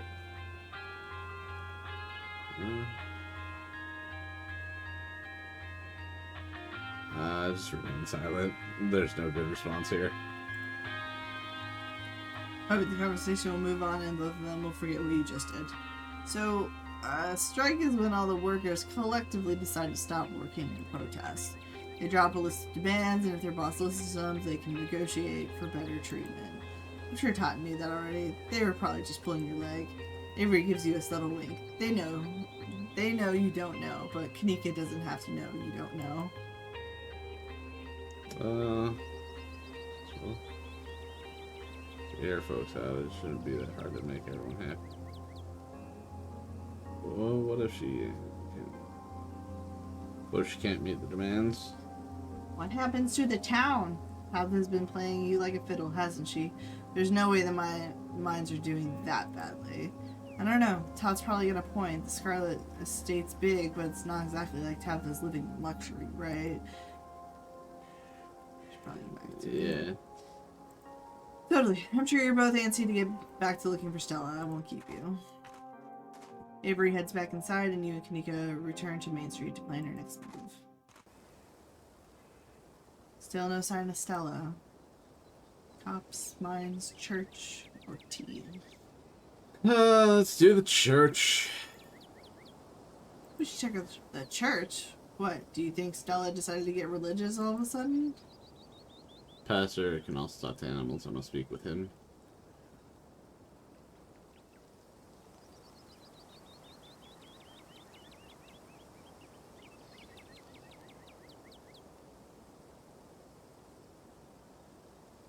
I want to talk to the pastor. He can speak with animals. Of all the other people out there who can talk to animals, him? Really? Okay, we can go to the church, but please don't wind up befriending him just because he shares your weird animal thing. Oh god, not church. Don't take me back. Take me to church. Da, da, da, da, da, da, da, da, da, da, da. Can you... Hi. Kanika leads the way, taking you up the gradual slope towards the church. Hey, look, llamas. Alright, where is that weirdo? My, 3 visitors at once. On a Thursday? This is unprecedented. But there are only 2 of us. Oh no, were we followed by a ditching? Were we followed by Wayne? Sup, old people? The only church I go to is Poison. Oh, it's just Zane. What are you doing here? All the glimpses of death I've seen in the past 2 days have forced me into the midst of an existential crisis. My dudes. My man. I wanted to see if Faith held any answers for me.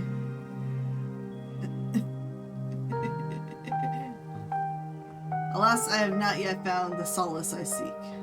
Give it time, Zane. It sometimes takes a while for the Lord to work his way into your heart, but when he does, you won't regret letting him in. Be sure to look over those pamphlets I gave you, and of course, I'm always here if you need to talk. Can we talk about how you brought in a stack of religious pamphlets here the other day? No. Sure thing, Pastor D. Peace, y'all. Just somebody left them on the stairs, and Spode's like, I'm gonna take these. They're comics. And I'm like, Spode, these are religious comics. No, they're not. Reads through it, gets to the last page. Yeah. They really were. Hey, I was doing a favor because they had just littered all the comics all over the stairs. That's also a safety concern. Do you know how many old people are in this building? They were stacked neatly by the edge of the step. They were not when I was there. Oh, no. They were all over. I'll take your word for it. Why would I lie? When was the last time we went to church?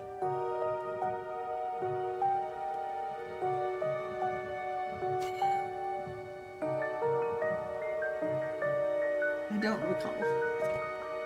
There. Probably for a funeral. That sounds about right. Okay.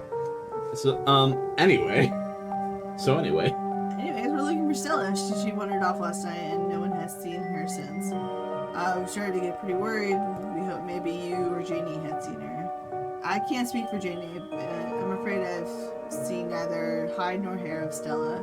If you'd like to talk to my wife, she's just over by the alpacas. Oh, they're alpacas. Part of the cards, 3. Get going.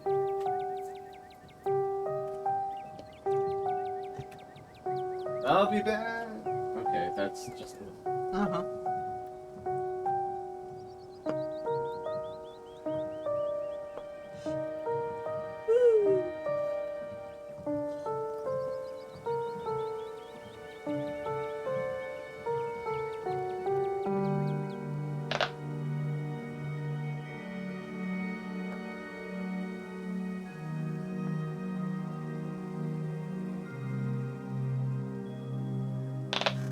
Bring the other stuff here. I don't need stream at home anymore.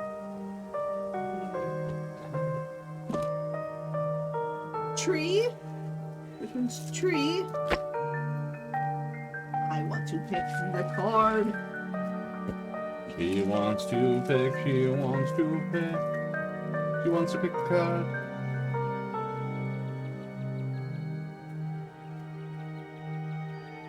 And the card today is... What do you think I fear the most? Can't answer that on stream. Pardon me. I need to mute us real quick.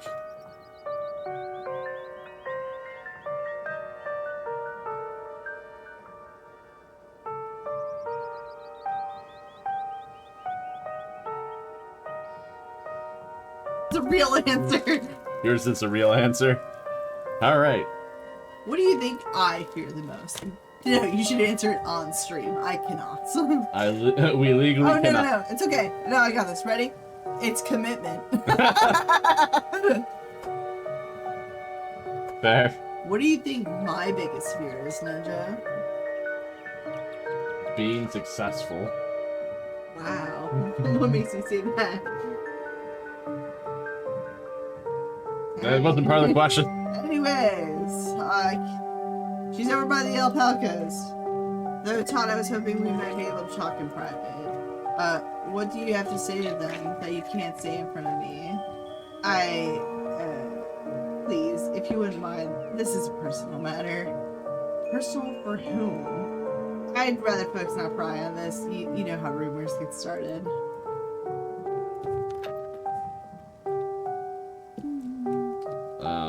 That's to say to me. Say, go to the top one.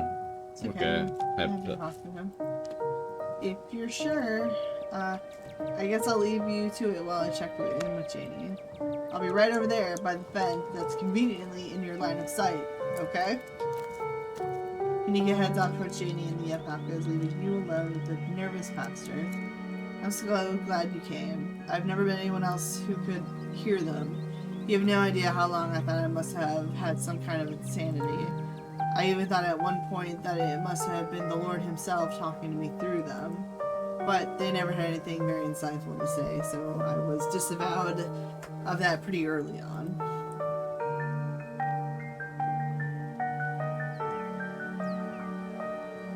Whoa. Are you saying you can't?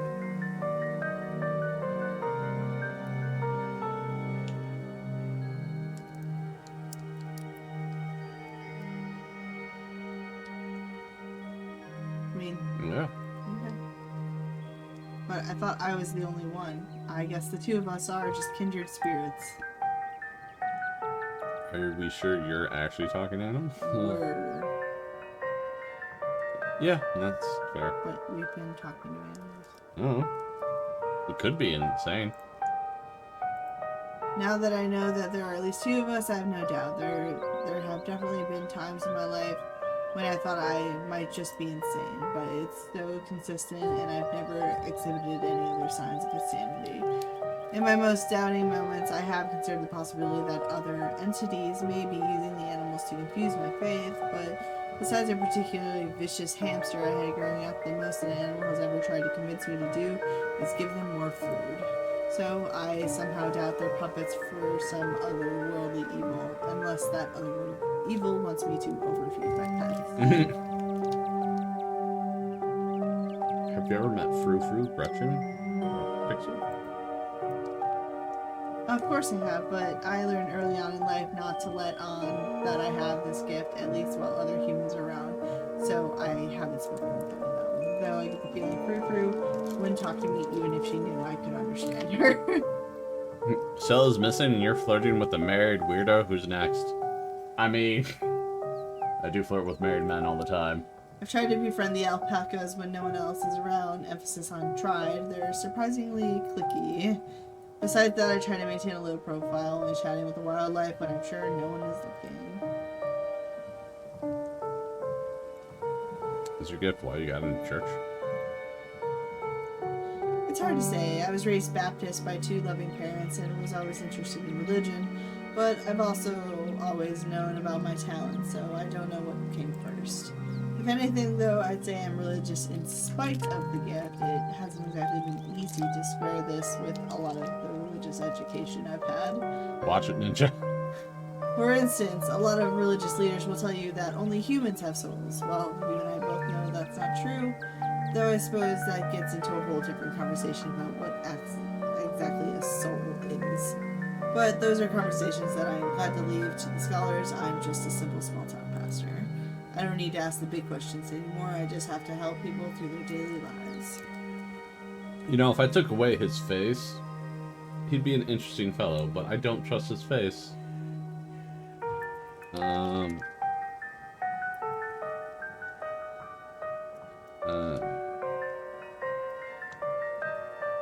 Janie, no? No, I don't believe there should be secrets between man and wife, so I'll have to tell her one day, but there hasn't been a good time yet. Building a life in Scarlet Hollow has been a difficult process, and the last thing I need to do is add the stress of her husband being some kind of circus act. Tulip, on the other hand, I'm starting to have my suspicions that she might share this gift. There have been some particularly nasty rats in the church lately, and she said some things that have led me to believe she might be able to understand them. He's interrupted by the sounds of a snapping twig and a high-pitched giggle, partly muffled by the underbrush on the edge of the property.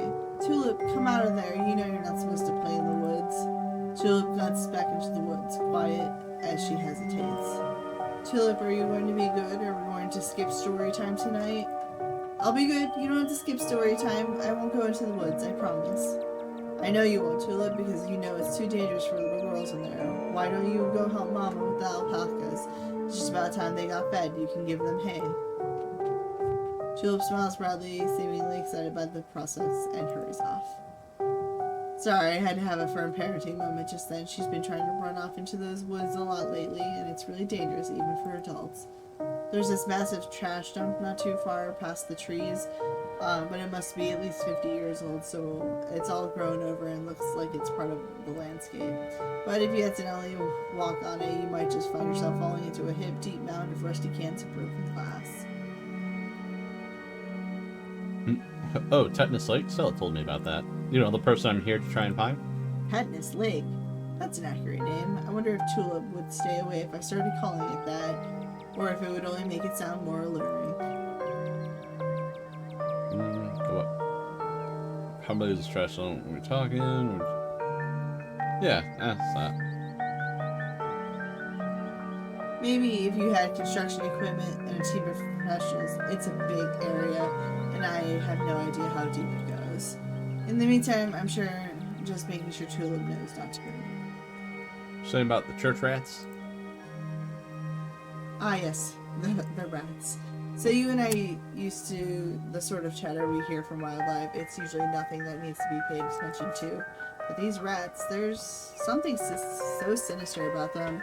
And they must be huge, judging by the sound of them scurrying around in there.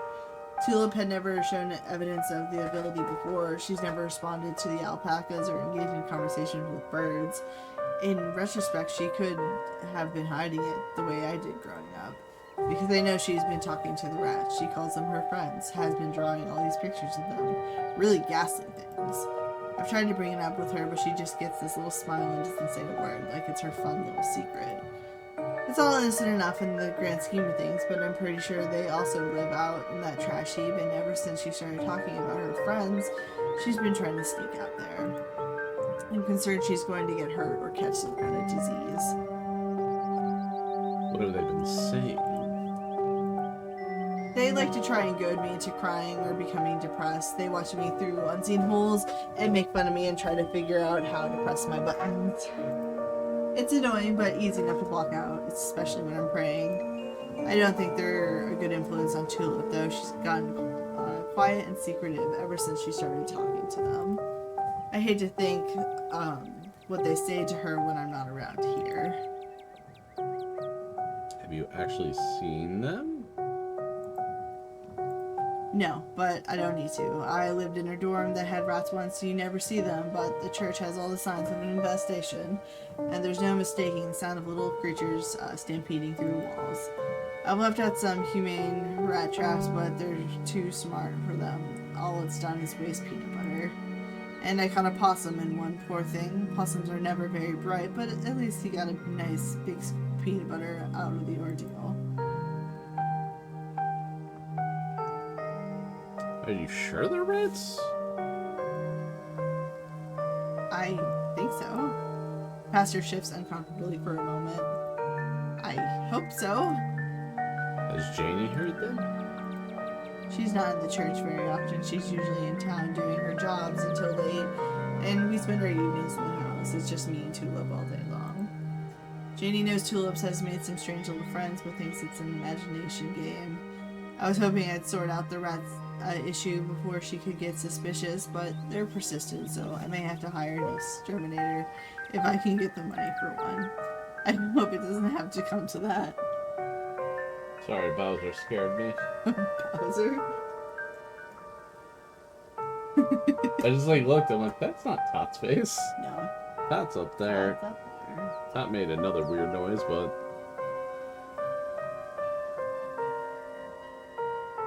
Never mind. It wasn't Tot. Have you tried befriending them?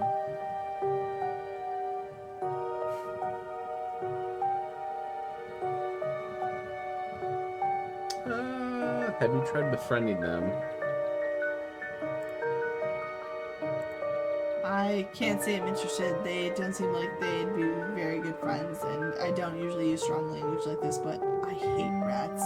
Those tails. Ugh. He shudders. God knew exactly what he was doing when he made rats. They looked just as bad as the diseases they carry. No way would I want to get cuddly with one, let alone let any of them get close to Tulip. That's Radis. Still, I suppose I could try talking to them. And if that fails, maybe you could lend a hand. So, rats be evil. Interesting. I don't want to be too much of a bother, but you should probably finish looking for your missing friend first, but I'll be around if you have time to check in later this week. At the corner of your eye, you see Kanika walking back to the two of you. She must have finished talking to Janie. Janie says she hasn't seen Stella either, so we'd better get going. Hope your talk with the pastor went well. Yes, we had a great conversation. I appreciate you all stopping by, even if it wasn't under the best circumstances. I'll let y'all be on your way. And I hope Stella turns up soon. I'll put in some good prayers with the big man for her. Alright, thanks. See ya. Kanika starts to head back down the path to town, and you follow. Okay, there's some distance between us and the church. What did he want to talk to you about? He didn't say anything weird, did he?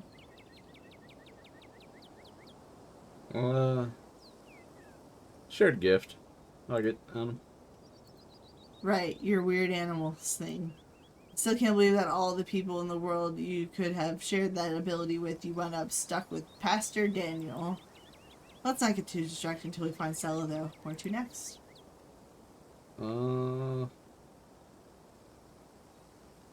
I don't want to go to the cops. I'm like, we could go to the mines, but I feel like that's just going to cause trouble. You want to just go to the mall? Yeah, let's see what they say about the mines. You should go to the mines. I guess there's a decent chance Stella went to your cousin. I can't say I get it, but it's definitely something she would do. Come on, I'll drive us. Oh, I thought we'd get more of a conversation. Nope. Oh, can you get to our van in long before you find yourselves outside the Scarlet mines? There's a small gathering of workers outside the entrance to the mines, picket signs in hands. I hope it's not weird to talk to them while they're in the middle of all this. Well, if it isn't, the boss's cousin. You might have had us fooled the other day, but word gets around fast.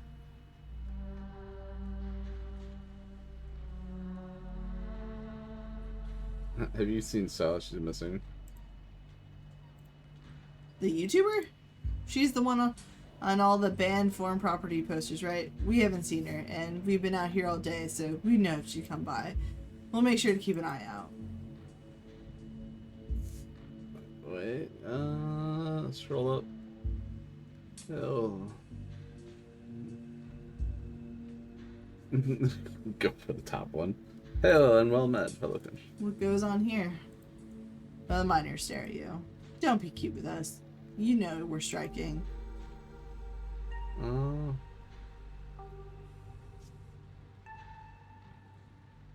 What are your grievances? We'd like competitive pay, 8-hour shifts instead of 12 or more, improvements to the sick day and vacation policies, and a thorough safety inspection before any of us step foot underground again. That collapse is way too close to the active mine for me to feel safe down there until I know for sure I won't wind up buried under 2 tons of rock. We want to change things. There's no reason we should be treated like we're a disposable workforce. If we're the ones making her money, we should be making money too, not just scraping by. Jesus, Tabitha.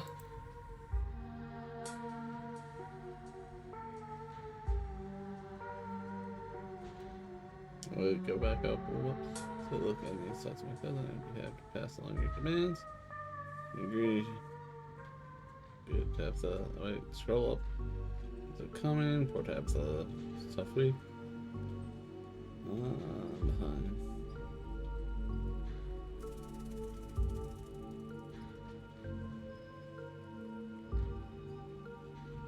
Isn't this a bit of an escalation? Did you try talking to Tabitha first?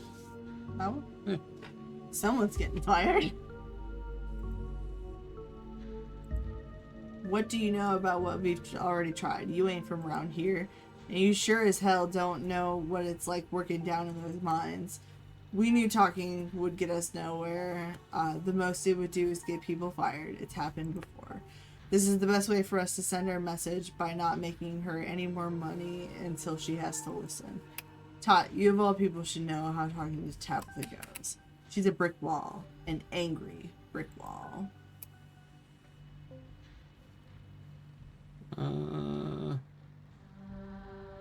I need to talk to Tabitha. Yeah? Yeah. So you're saying you want to cross a picket line? You don't have to literally cross the picket line to get inside. The map you found on Stella's computer was practically a handbook for breaking into this place. Well, what harm could I possibly cause by going in there? This phone number, I'm staying at her house, and I checked. She knows you're all striking. Maybe scroll back up. Do the first one. What harm could I possibly cause by going in there? I have my cousin's phone number. I'm staying at her house. Unless I check, she knows you're all striking. Alright, fine. What's the harm? Go ahead. I don't care if they're okay with you going in. I'm still not crossing a picket line. Besides, I don't think Tabitha would be too happy to see me. I'll just wait by the van while you go talk to her. See you on the other side. The industrial noises of the Scarlet Mines are only a little quieter than they were 2 days ago. The trailer that serves as Tabitha's office looms above you on the hill. Knock. You walk up to Tabitha's trailer and knock on the door. You wait for a moment. No response. Knock again. You knock again. Oh, for the love of... The door swings open. Oh, it's you. Should I go? Yeah, and try not to get yourself noticed. Try not to get yourself noticed. It sounds like Tabitha's found a rat. What you talking about? I missed you this morning. Hey, Rodriguez the rat. Let's go. Let's start some shit. Rodriguez the rat, I see. Hey, I got kids to take out. I can't miss a paycheck, and this is a right-to-work state. There's nothing wrong with me trying to keep food on the table. Don't say another word. Just leave. I'll handle this. The door clicks closed as Rodriguez leaves Tabitha's office. The instant you're alone, Tabitha rounds on you. Ooh. She grabs you by the collar, her face close to yours, eyes full of rage, her words a frustrated hiss. Listen to me, Todd. Really listen. This isn't some fun little game, okay? This is my life, and if you value yours, you'll keep quiet about what you just saw. I don't care if we're family, I can make the rest of your stay here a living hell if you cross me. Her grip loosens. Sorry to get scary for a second. I'm so close to having everything under control here. I can't risk you mucking it up like you've done with everything else this week. Start crying. We talk about the strike, we should talk about what just happened here. No, we're chilling at it. Hey, I'm on your side. Lily, how dare you touch me like that? The Scarlets are finally getting what they deserve. Scroll up. Start crying. No. That one? You want to start crying?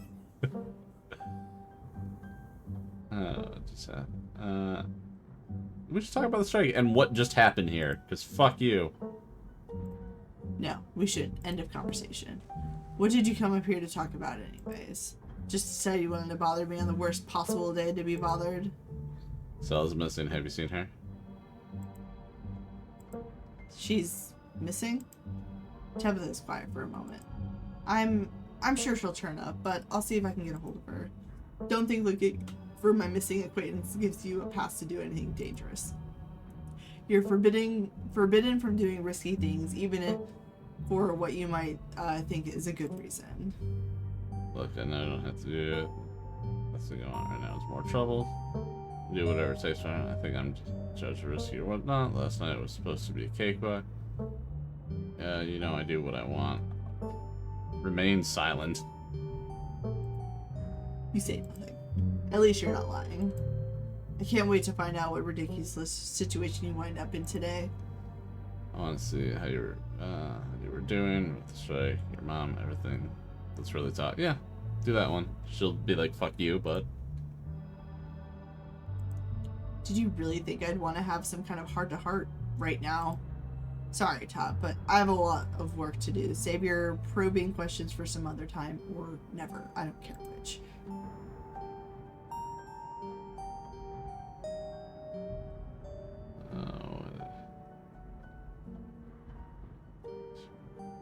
Keep going. Conversation.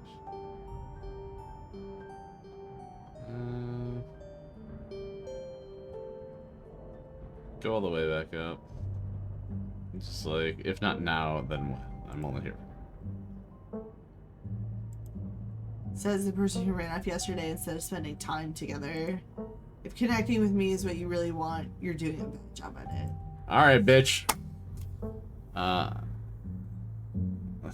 Let's go down. Love you, bye. Love you, bye. Don't be weird. You leave the office, the door slamming shut behind you.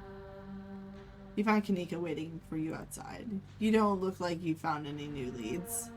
Feels like we've done our due diligence here. Come on, I'll drive us back to town. We can figure out our next move. But I didn't get to tell him about a rat. Maybe that'll pop up later. Meh. I suppose we should go get tea with your mom. Maybe she'll have some ideas. Never go to the cops. What? Oh, I'm sorry. I thought you said never mind, go to the cops. And I was like, I already clicked on it. I'm sorry. This is why I always double check. No sweat. No cops. Sure, we could humor her. She's probably going to give you some rocks or bundles. Let's be honest. Let's say if there were two cars and one lightly tapped one and there was no paint mark or scratch. Do you call the cops? No. No damage done. Fucking go. Be on your way. Everybody's got places to be. Except for that one fucking bitch on the side of the road. For the record, this didn't happen to Ninja or I. No. As I was driving to work, I saw my coworker on the side of the road, but I was like in the opposite lane. So I just kind of, drove past her. Plus I had a green light and I was kind of running late. So it's your coworker. My coworker apparently bumped the car in front of her. And like they both got out. Like she knew she was at fault, and like she was like, yeah, like I'll pay for it, whatever. Like, but like they looked, there was no damage, like nothing on either car, and the woman was like, all right, well, I'm calling the cops. Got her insurance people involved. They have a claim. Oh my god, it was a whole thing, and. Like, I can't necessarily fault the woman. I can't either because, like, that's kind of what you're supposed to do. But also, like, there was no damage. It was pouring rain out. And, like, there was no damage. So... I mean, even if there was damage, depending... Because I've had 2 cars roll from the top of a hill back into my car, waiting for a light to get off an exit. You were there for one of them. Yeah. And when I... track that person down, their first response is, why did you hit me? Bitch, if I hit you, why do you think I'd be following your ass? Right. If you were just gonna drive off anyway, because there were a couple spots you could have pulled over, but once you saw me follow you 3 or 4 intersections, you're like, you should probably pull over. Yeah. Oh, I just got this car. No, you didn't. The car is old, and my car was new. I only had it for a few months. My car is... When I first got it, I had a couple of incidents right from the get in the first year. It was bullshit. But no, like, even though my car had a little scratch, I'm like, I could fix this myself. I'm not worth getting insurance or police involved. Yeah. But I hate the way she came after me. Right. It's like, why'd you hit my car? I'm like, I didn't. My car was there. You rolled into mine. And then the other guy that hit me or rolled back into my car, he was on drugs. He was on drugs. he hit my car, fucking ran off to the dealership trying to get a different car. And the cops were like, why'd you hit this man's car? I fucking didn't. Well, your car is currently backed up into him, so... Or his car is currently backed up into yours then, because you hit it. Like, if I hit his car, 1, why would I be the one calling you? Also, why you running? 2, why did this guy run? Where is this guy? I'm like, I don't fucking know. It was so funny because, like, when I got there, I'm like, okay, so this person hit your car. You're the one in front. I'm like, no, I'm the one in back. Wait, you hit his car? No. They left off the brakes. He was kind of asleep until, like, I got out of the car and, like, what the fuck, dude? And then he just, like, oh, man. He started, like, asking me where she was. No fucking clue. That's how I knew this dude was on drugs. Because at first I'm like, dude, there's no damage to my car. I just want to go home because we're going to go out to the west side. Mm-hmm. And then I got home, and then the cops called me and said they needed a statement for the guy that they already got who was trying to rob a dealership car to then get in his ambulance and found that he had drugs in his system. Wanted my statement for him. Like, why do I have to? Like, you guys already got him. You got everything you need. Yeah, but we'd be better if you came down and gave a statement. I'm like, do I have to? Well, if you don't come and give a statement, we're going to have to come to you. And that's not the, like, oh, we'll come and make it more appealing for you. It's like, no, we're going to come find you. I'm like, yeah, fuck you guys. Yeah. I'll be there in 10 minutes. Late for my fucking reservation. I'm sorry, that is a rant that went on longer than it needed to. Do you want to talk about it, Ninja? This was years ago. Anyways. That hit my car. It did. Sure, we can humor her. She's probably going to give you some rocks or bundles of herbs for protection or something, which might actually work. Who knows? Guess there's only one way to find out. I just hate being accused of something because people can't do their fucking job. Anyway. Well, first time, welcome ladies. The show you enter. Kanika, there you are. You were supposed to stand by today, remember? And hello, Tot. Hope you're sufficiently recovered from last night's fiasco. Sorry, Mom. It's just that Stella's missing, and Stella can take care of herself, unlike you. You need bed rest and lots of fluids. You don't need to go running around town spreading that cold of yours. Go on, go out to bed. I'll be up in a minute with more tea. I thought you had some kind of important thing to talk about. I'm really feeling okay. I want to hear what you wanted to say to them. I'll just be doing a tea reading. Haven't those always bored you to tears? Okay, you're right. I'm not feeling well, and I should really lie down. Bye, Todd. Kanika turns and heads towards the stairs. When did Kanika say she was feeling ill? Good thing Kanika has her mom looking out for her. She seems so tired today, and I'll probably be able to find Stella without her. I miss Stella. Means I can flirt with Stella without Kanika knowing. Sybil motions you towards the tea room. Follow Sybil. Please, have a seat. I'll bring you a fresh cup. Take a seat at the small table at the edge of the room. It's dark here, only a sliver of sunlight able to filter through the heavy curtains, supplemented by the bright grow lights over the plants in the corner. Sybil joins you at the table and places the cup in front of you. It smells light and citrusy with an undercurrent of decaying earth. It's the same tea you sampled with Avery at the diner on Tuesday. This is a special blend. It should help clarify some of the visions you've been getting. I'll be able to do a reading once you're done. Until then, how about we just chat? So how did you wind up in Scarlet Hollow? Well, my family's been in these hills for a long time. That's how I know so much of the local flora. Everything I've learned has been handed from generation of hill folks. There hasn't always been a reliable doctor up here, especially not one most folks could afford. They have to figure out their own medicine. The other day you promised me to tell me what it was in Savory Tales, your mom's youth. Yep, that one. I most certainly did, though I might have been exaggerating a bit for dramatic effect. I'm prone to do that. In a town this size, you get to know everybody no matter what age difference might be.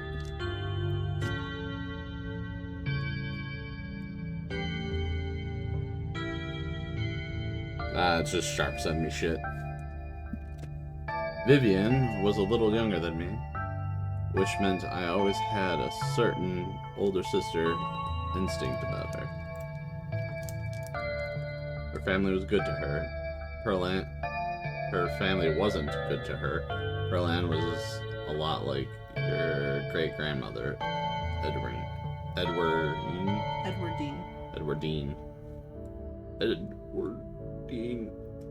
Which is to say, she was not a very kind woman. Similar to Tabitha, but with a more social grace and considerably more hatred for her fellow man. But your mother wasn't a shrieking violet either. She was just as stubborn as any other Scarlet, so her family choosing her as their punching bag made her into quite the rebel.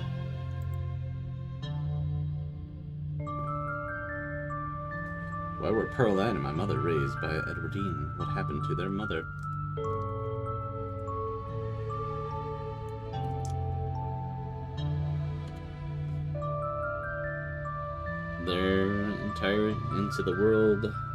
Their entry into the world was violent, I'm afraid. Their mother was too young to be pregnant, especially with twins. She didn't survive the labor. What do you know about my grandma? I'm afraid there isn't much I can tell you. I think there were two in that generation. The eldest died when the girls were still children. Edwardine never spoke about them, nor did your mother.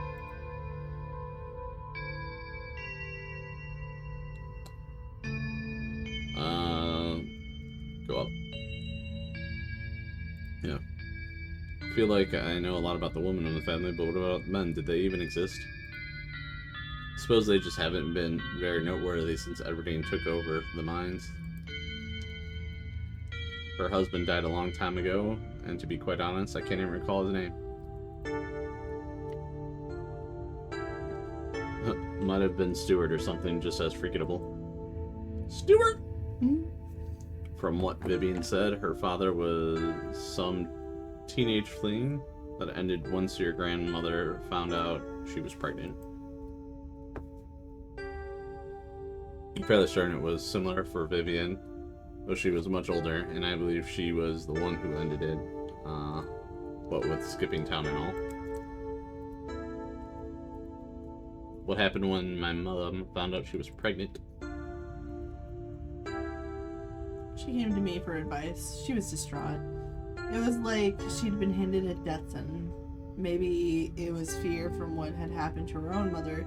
Maybe it was something else. But she seemed convinced she was in danger. Tabitha had already been born by then, of course, but she was born in wedlock, so I assumed your mother's worries had something to do with religion. Though the Scarlets weren't particularly religious as far as I know. But the way Vivian was that night she came to me, it stuck in my mind. It's always had me wondering what it was about your family that made her panic so much at the thought of having a baby. Quit yanking me. Oh, mystery ritual. No, just quit yanking me. I'll need your tea leaves first. I have pieces of the puzzle, but the tea leaves should help to give me the full picture. Sip your tea. You take the tea, sipping it delicately. The citrus smell is fleeting, quickly replaced with the earthiness at its core, like you've taken a mouthful of dirt. But the aftertaste combines the two flavors into something soothing and medicinal, and you find yourself feeling more comfortable, your muscles relaxing for the first time in days. Finish it. Close your eyes and take another sip, and then another. It's delightful. The tea is gone before you know it, the small cup empty, save for what's left of rehydrated leaves coating the bottom. Oh good, glad you found the tea palatable enough to Wasn't drink. this like shit tea and now it's good? What'd she do to it? It should do you some good. It's one of my more medicinal blends. Now, on to business. Sybil takes the cup from you, staring thoroughly down at the sludge. Oh dear, this doesn't bode well. You got just about every warning they can fit in the bottom of a cup. Cross, kettle, hourglass. Yo, I need that tea! All of these mean death, misery, difficulty, and the hourglass ties it all together with definite urgency. It's fair to assume that this all has to do with whatever brought the ditchlings. Something is coming, and whether any of us can stop it, I'm not sure. But we may, at the very least, be able to figure out what it is. And there's a central figure here, a cat, an enemy, lurking in plain sight.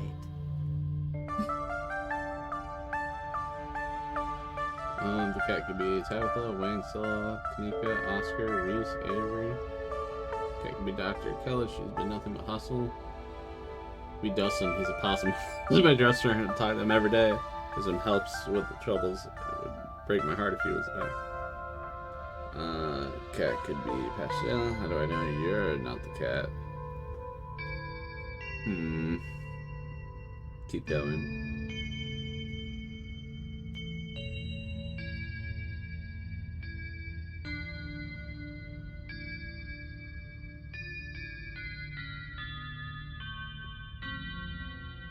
I feel like the cat would be Sybil.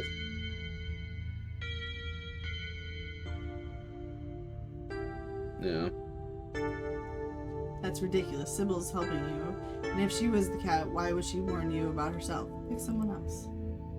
Scroll the way down. Let's see if it lets me do that again. How do I know you're not the cat? Click it. Yep. Do it 2 more times.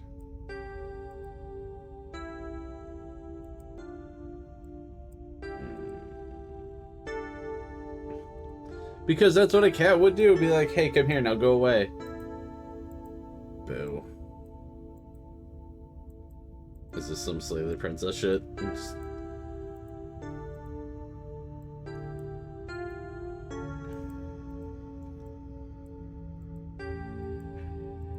Alright. Let's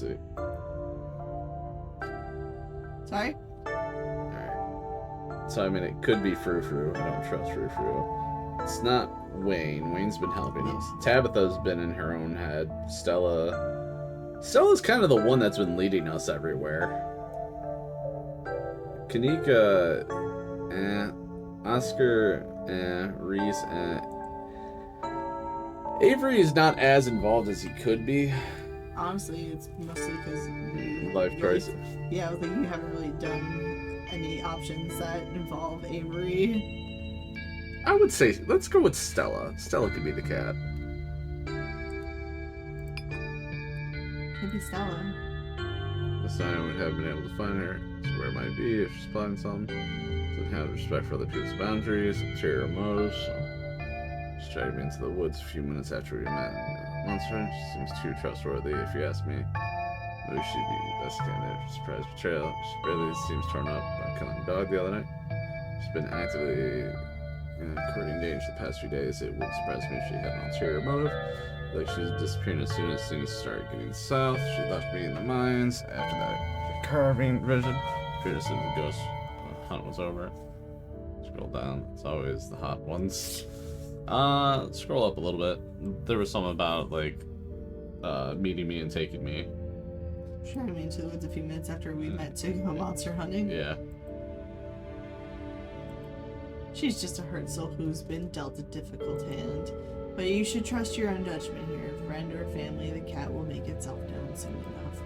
You don't have to figure out an answer right away. It often takes time for the mind to connect the dots.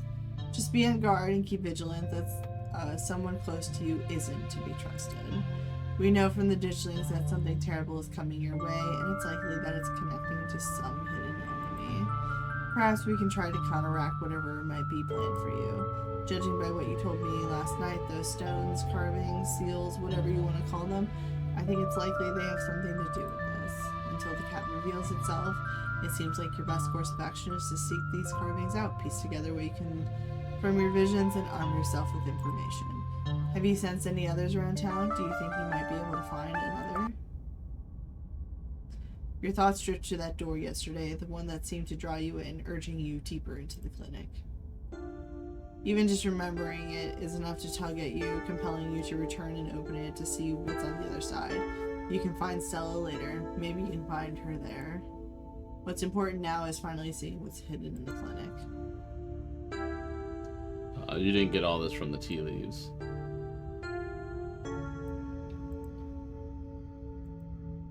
Of course she didn't. She's smart. She knows how to deduce things from the leaves. Of course not. Tea leaves are merely a guide. Sometimes they can help confirm suspicions or fill in where my intuition falls short. My family has lived in these hills a long time, as has yours. I know the Scarlets have secrets. I know Vivian was scared for you, but your place in all of this is something we have to figure out together. And that's where little tricks like tea leaves come in handy. But we shouldn't digress. Do you know where you might find the next stone?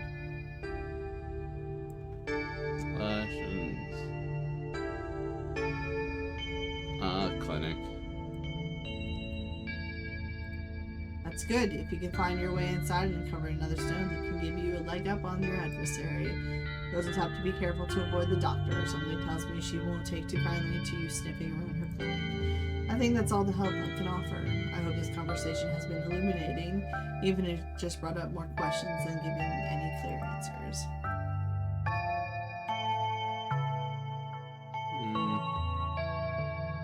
Keep going. Just leave the tea room.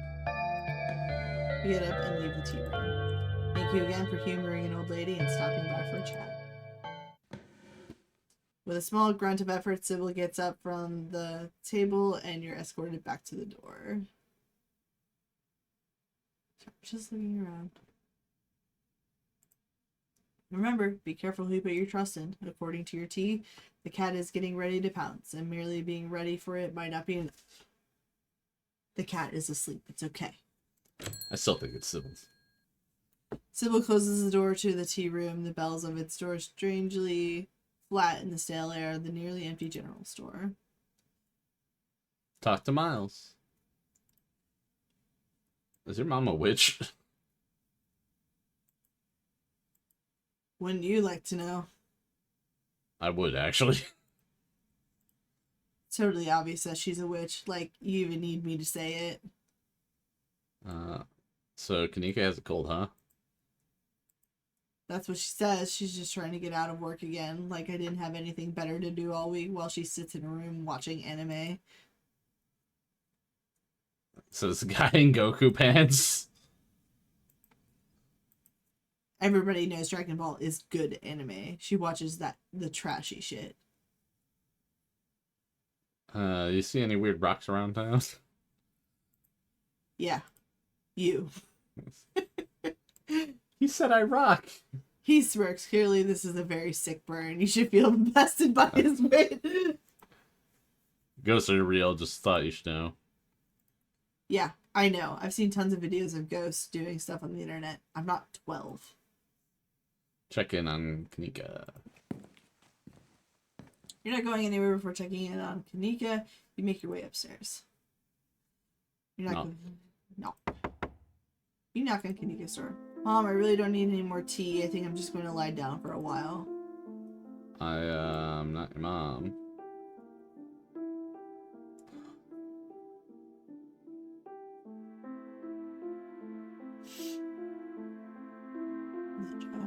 Yes. Let's just go with not the mom first. Oh, Top, what's up?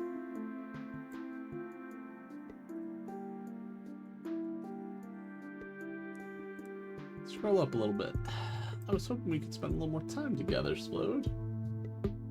Shouldn't you be looking for Stella? She'll show up.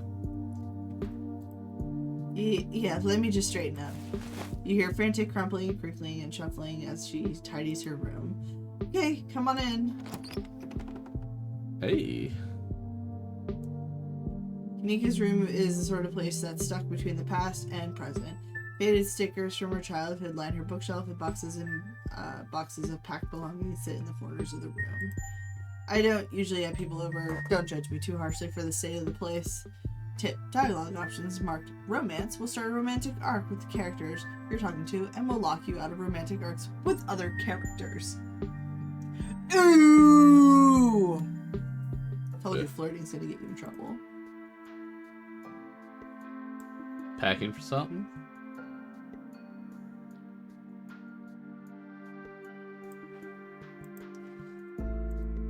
You motion to the stack of cardboard boxes. That's all my stuff from college. I never really unpacked. It seemed like a waste to unload everything. It's not like I'll be staying here long term, so I just have to pack up again eventually. I guess I did move back in over a year ago, so these boxes have just been sitting here unopened for a long time. But any day now, I'll load them back into the van and get out of town. Any day now. Make your choice, ninja. Well, of course I can't go after Kanika, because that's Splode's girl. What? I haven't started a romance with anyone. I know, but if you could. You've shown more interest in Kanika. She's very rational. Yeah. Can I start a romance option with Avery? He seems right? Smart. I think you can. Oh, I'm sure you can. Alright, so we're skipping the romance. We still have to find Stella. I'm not going anywhere without you, or I'm going to investigate the clinic. You should come with me. You should come with me. I was hoping to be able to check in with Reese sometime today. I want to ask if he knows anything about Stella and, make sure he's okay after what happened at dinner. Yeah, screw this. Why did I even listen to my mom in the first place? I don't need to sit around in my room just because she said to. The two of you make your way back into the hallway. But before you make it to the stairs, a light turns on, startling both of you. I thought you were going to get some rest, Kanika. You should really go back to bed, or this cold of yours will only get worse. But I still have a lot of energy. I don't feel like sitting around. I don't think I need to.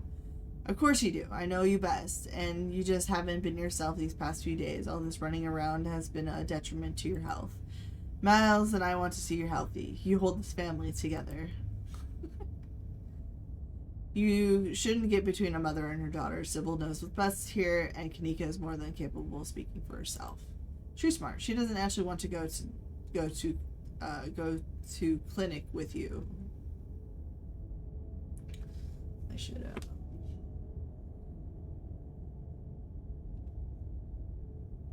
You sending it to their Discord? Yeah. Are you trying to help? Yes! Well, you might want to take a bigger picture. Oh, you're right. Unless you can actually magically make the screenshot work again. Because remember, it worked one time.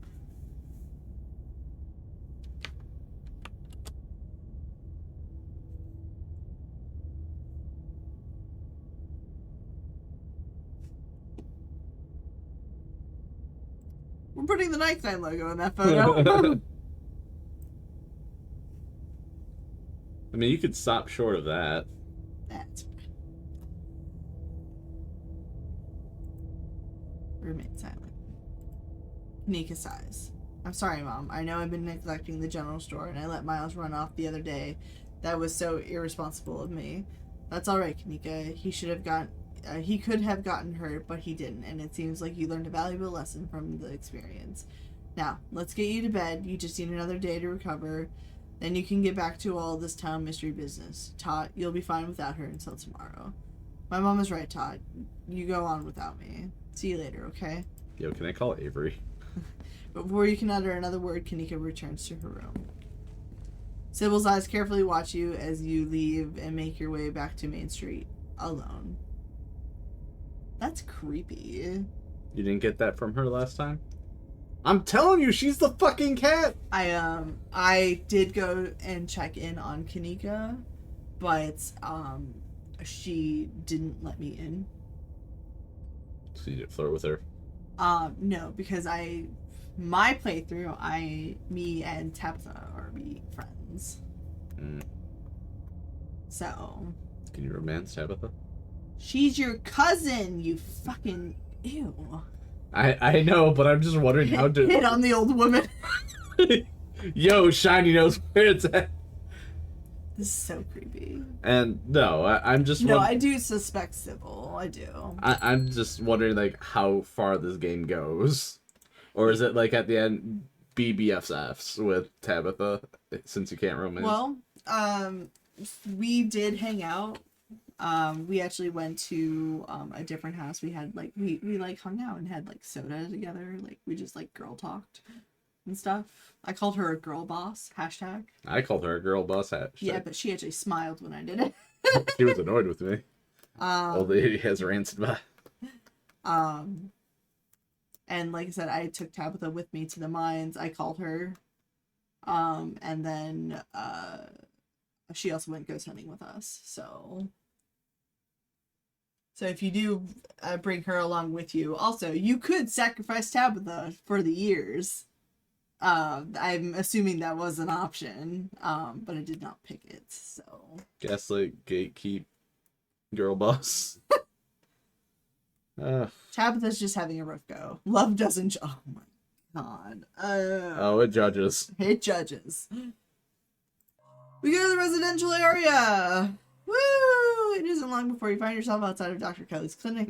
Secret. Love doesn't judge, but I do. To find a way in. Also, ditchlings. Oh, hi, Wayne. Ditchlings. A raccoon. Yo, can we talk to the raccoon? Can the raccoon be our lookout? Even at the bottom of the hill, you can already feel the presence. It's just a cat with opposable thumbs. It's like a magnet has been fixed to your ribcage, gently tugging you forward, guiding you towards whatever emits this compulsive frequency. Touch it. Yeah. Oh, there's a couple options. Just go in through the clinic door, knock on Reese's basement windows. Talk to the woodland creatures. We're gonna fucking just Snow White this shit. You quickly glance around, eyes trained on the underbrush. A flash of a striped tail grabs your eye immediately. Can I help you, Buster? Hey there. If you were trying to break into that house at the top of the hill, how would you do it? What? Just because I've got little hands, I can go through people's trash, I'm supposed to know how to break into places? Yes, you trash panda. There's a hill that'll take you right up to that big flat roof thing. Sometimes the human sleep windows open up there and I go inside. Don't tell them, okay? I like to sleep in their big piles of cloth. It's one of my few joys in life. What the hell? This hill? Yeah. He leaves as you turn back to look at the clinic. You have your way in. Huh? I wish the one that came back to this, it was just Wayne curb stomping the That digital. would be funny. There's also ditchings there. Hit on the raccoon. Yo, let's go. No, no, no. That's for what's his name's Dustin's mother. We'll hit on the possum. Make your way up the hill and on. Just going through the clinic door. Just going through the clinic door. It's street smart. It's a doctor's office, not Fort Knox. Why would the clinic door even be locked? You carefully make your way up the old wooden stairs of the clinic's wraparound porch, avoiding any suspiciously creaking-looking steps. You push the door open slowly, just enough for you to slip in, but not enough to risk any sound from the door's ancient hinges. You can see the doc at a desk in some room down the hall. She hasn't noticed you. You shut the door silently, watching her closely. You're in the clinic, free to explore as you please. Or rather, you're free to explore as you please. You can feel that odd sensation again, the nagging pull of whatever it was that wanted you to find it. You've been caught by its gravity and overwhelming curiosity, guiding you around a corner and towards a dark doorway under the stairs. It's been left ajar, as if inviting you to enter. Why would you turn on the lights? Turn on the lights. The lights click on. You're in the morgue. Fun. Not shocking. It's hot. What are you doing in the morgue? Flirt. Yeah, flirt with him. Hi.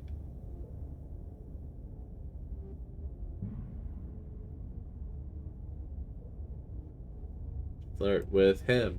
Flirt with him. Hit on that guy. See? Mudkip knows what's up. Hi. Hey. Sorry, this must look kind of weird. I promise I'm not secretly dead already or something. Sometimes I just come down here to practice, rehearse. If you are a living corpse, that would be a deal breaker. Yeah, let's do that one. Wouldn't be a deal breaker. Yeah, okay. Let's do that one still. If you are a living corpse, that wouldn't be a deal breaker. That's good to know. I'm still not, but I'm glad I haven't managed to scare you off. It's not often I get to meet new people. Especially new people I would like to get to know better. His words seem distant to you. The tugging is strong down here. You can almost feel yourself slipping into a trance and your eyes wander to the back wall of the morgue. You need to see what's back there. Follow the pool. You touch the wall. It feels disappointingly solid under your palms. Hey, are you okay? You feel Reese's hand gently shake your shoulder, and for a moment, the thing on the other side of the blank wall loosens its pull on you.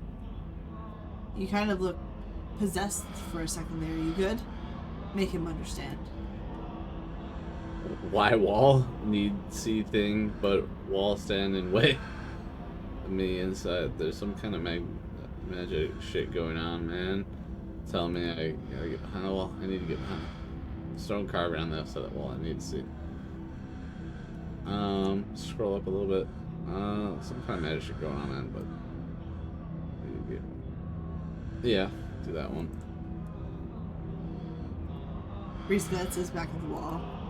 You're really serious, aren't you? This is probably a bad idea, but if you really need to get in there, I'm pretty sure there's an emergency axe somewhere upstairs. I just need to get the doc out of our hair. Should take 2 seconds.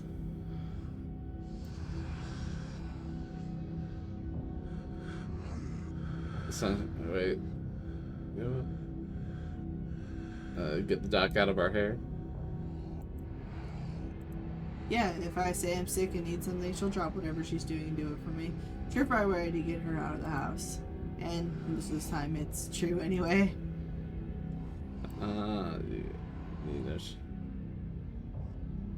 Worry about it more. Wow, I'm really sure. Scroll up. How do you learn that little trick? When you're a teenager whose doctor mom won't leave you alone for 2 seconds, you learn how to make it happen. Yes, please, X now. Sounds great. Lead the way. I will destroy the wall.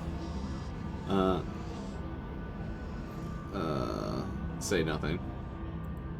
You say nothing, your heart pounding in your chest as you remain fixated on the wall. Be right back. He strides past you, his long legs moving swiftly. He seems excited, his usual dour demeanor replaced with an uncharacteristic cut when faced with the prospect of sneaking around and tearing down walls. You hear a soft voice filtering in through the open doorway at the top of the stairs, a hoarse and sickly edge added for effect as he speaks to his mother. Hey, Mom. He coughs gently. Reese, I didn't know you were awake. I still feel like shit, but I think I can finally try to keep some juice down. It looks like we're all out, though. Really? I thought I'd just pick some up. I've got an errand to run on Main Street anyway. I'll go pick up some orange juice and some ginger ale, too. That would be awesome. Sorry to ask you. I know you're probably busy. It's no problem. It doesn't take long. Don't do anything too strenuous while I'm gone. Just lie in bed until I get back. Thanks, Mom. I'll take it easy. You hear footsteps move down the hall, then to the front door opening and closing.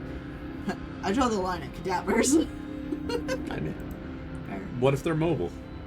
It worked.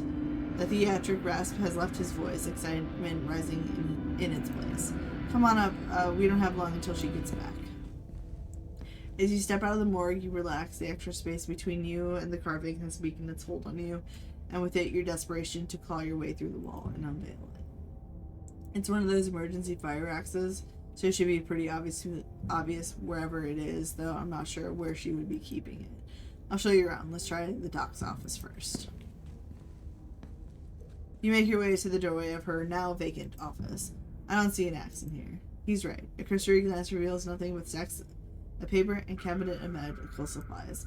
But something on the desk catches your eye. Some sort of records with your family's name on them.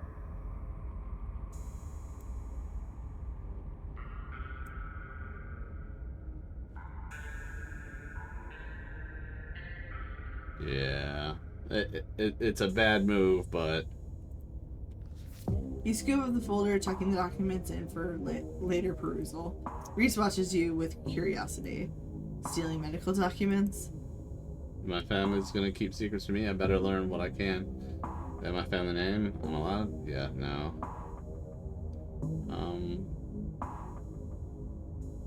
They have my family name. I'm allowed. Sure, I'm not gonna rat it on you. You can steal whatever you want, especially since you've got some big mystery to solve. Let's check the medical supply room next. I can imagine a room full of chemicals being in place. Someone might want to keep an axe. Better be careful. Stealing stuff in there, though, that might really get you in trouble. You turn around and leave the office. It's time to move on. The medical supply room is probably a good bet. A fire axe seems like something that might be useful in a room full of chemicals. It's just unknown. There it is. Looks like it needs a key, though. We better not break the glass. I'd rather explain why I had to steal the axe after we've had a chance to use it. There must be a key here somewhere. He stops as if listening to something you can't hear. Shit, she's back already. As if on cue, you hear the front door to the clinic open and close, the creak of its antique hinges echoing down the hallway. Footsteps start down the hall.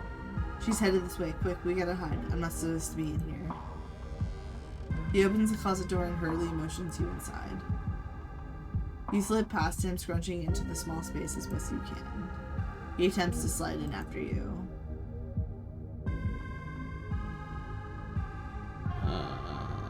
Let him in. You make space and he slips next to you, closing the door just enough that you can both still monitor the entrance to the spy room. Mm-hmm. He's paper thin. He's gonna fit. Yeah. Dr. Kelly storms in, plastic bag in tow. She takes something out of the bag and places it on the counter. And then she hurries back, out, bag rustling as she makes her way back down the hallway. We better wait a sec, just in case.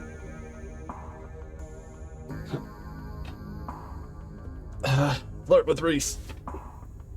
You're momentarily distracted from the danger at hand by Reese's sudden closeness.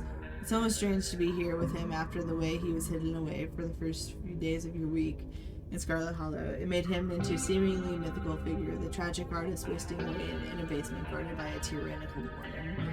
Now he's right in front of you, a flesh and blood human being, one you could reach out and touch if you so desired.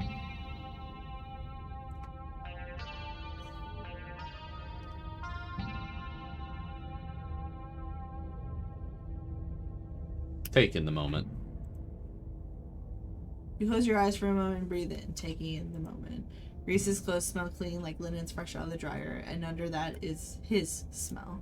It's comfortingly human, like a warm breeze carrying with it the smell of pungent spring flowers. Though there's something else to it, some underlying unnatural odor, almost like ozone. Ozone. Interesting. You notice that his hand resting on the doorknob to keep the door perfectly ajar is trembling slightly. You look up and find he's staring down at you out of the corner of his eye. Sorry. His voice is almost imperceptibly quiet. Didn't mean to put us in such tight quarters.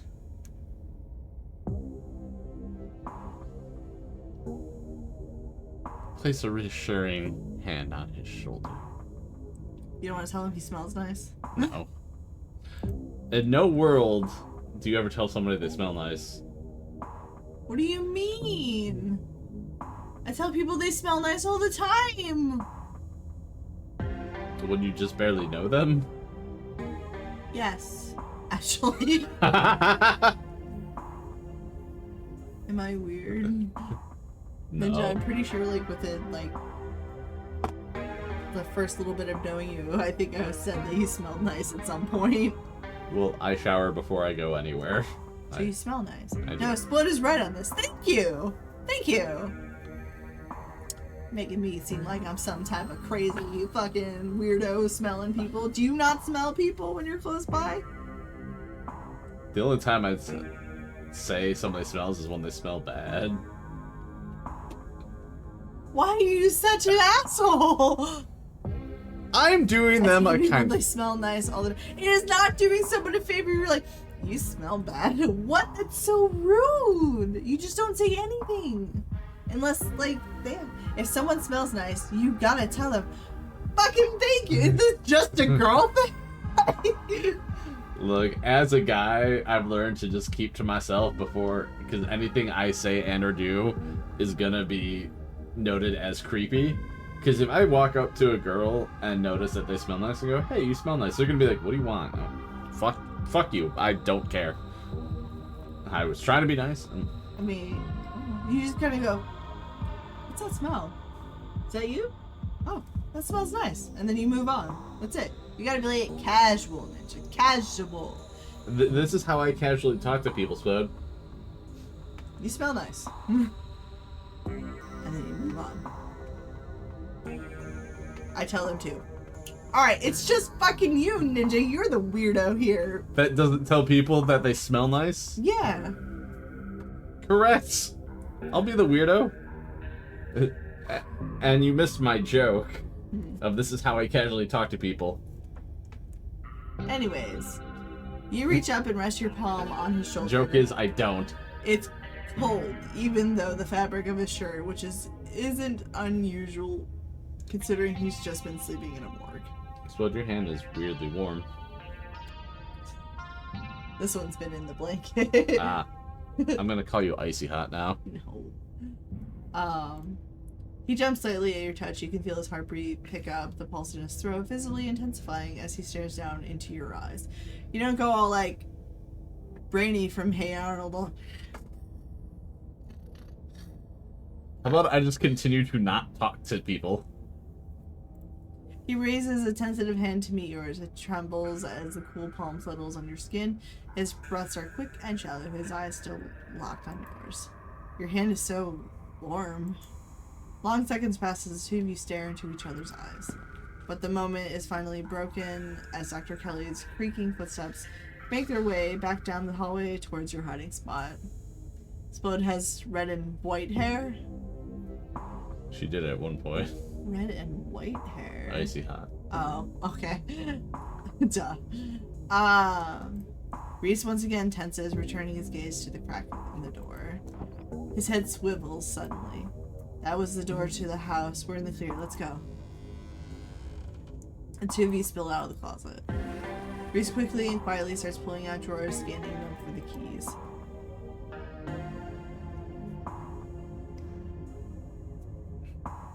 Not Reese. You can pick whatever you want. And just, No, we're on a time limit. You watch while he rifles through drawers' content to let him figure it out. Soon, there's a Julia piece and he turns to you victorious. There we go. They're even color-coded. She made it too easy. Reese pauses to look at the plant on the table. It was weird of her to drop that off, right? Why would she put some alien-looking fruit in the supply room? She's not a pharmacist. She's not supposed to make her own medicine. This room is for storing stuff she orders from an actual pharmacist, and I doubt it's decorative. It is weird. Maybe we should do some. Maybe there's some information somewhere in here.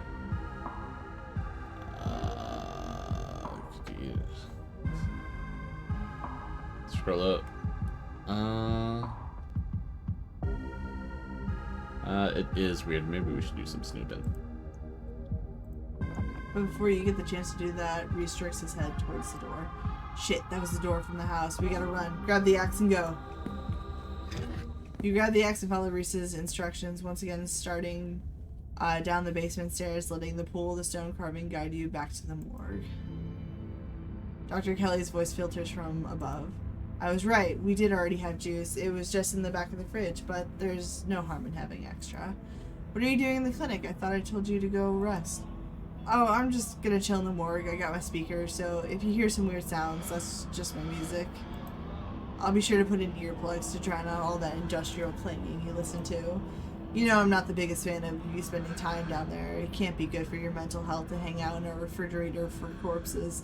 Do you at least have a blanket this time? Yeah, I'll be fine. It's just a change of scenery. My room feels too claustrophobic right now. Okay, I'll let you know when it's time for dinner. You hear the door close and the sound of Reese descending the stairs to join you in the fluorescent lit room below. Hey. Wall now, yes. Wall. Let's do it. May I make the first... This is the music that sounds like wall being broken down. I should warn you, something spooky might happen when we break this wall. Do that one. This one? Yep. Reese smiles. Good. Feel like I've been missing out lately. Stop asking questions. It's time to see what's on the other side of the wall. May I make the first blow? Go for it. Push the far end of the morgue, axe practically singing through the air as you strike the wall. The first cut offers a surprising amount of resistance. There is some structure behind it, some wood frame holding it in place, trying to stand between you and what waits for you on the other side. You stagger back for the massive hole in the wall and admire your effort. Damn. Holy shit. The splintered edge frames a dark passage seemingly cut into the side of the cliff, cold seeping from a forgotten place into the already frigid morgue. Reese coughs as he takes a better look at what lies beyond the wound in the wall. There's a whole hallway back there. Thick, stale air leaks from the hole, filling the morgue with an earthy, mildew smell, like the room is slowly filling with dirt. And with the stink of the grave-like room beyond comes an even stronger compulsion. You step forward, and you climb into the hole. In my run, he asked to break down. He's like, I have some things to work out. He fucking rakes the wall. This is wild. I had no idea any of this was here. An entire hospital building rotting away for decades behind some flimsy drywall. His voice sounds distant, your sole focus is finding it. Your feet move without prompting, and you stumble down the hallway towards the far wall, barely registering the antique clutter as you stagger past it. Rip. Oh, are you okay? You don't respond, and you don't bother to retrieve the axe. The wall is rotten, water damage having eaten away at the wood over the course of unknowable years. The planks nearly reduced to sawdust. You tear into it.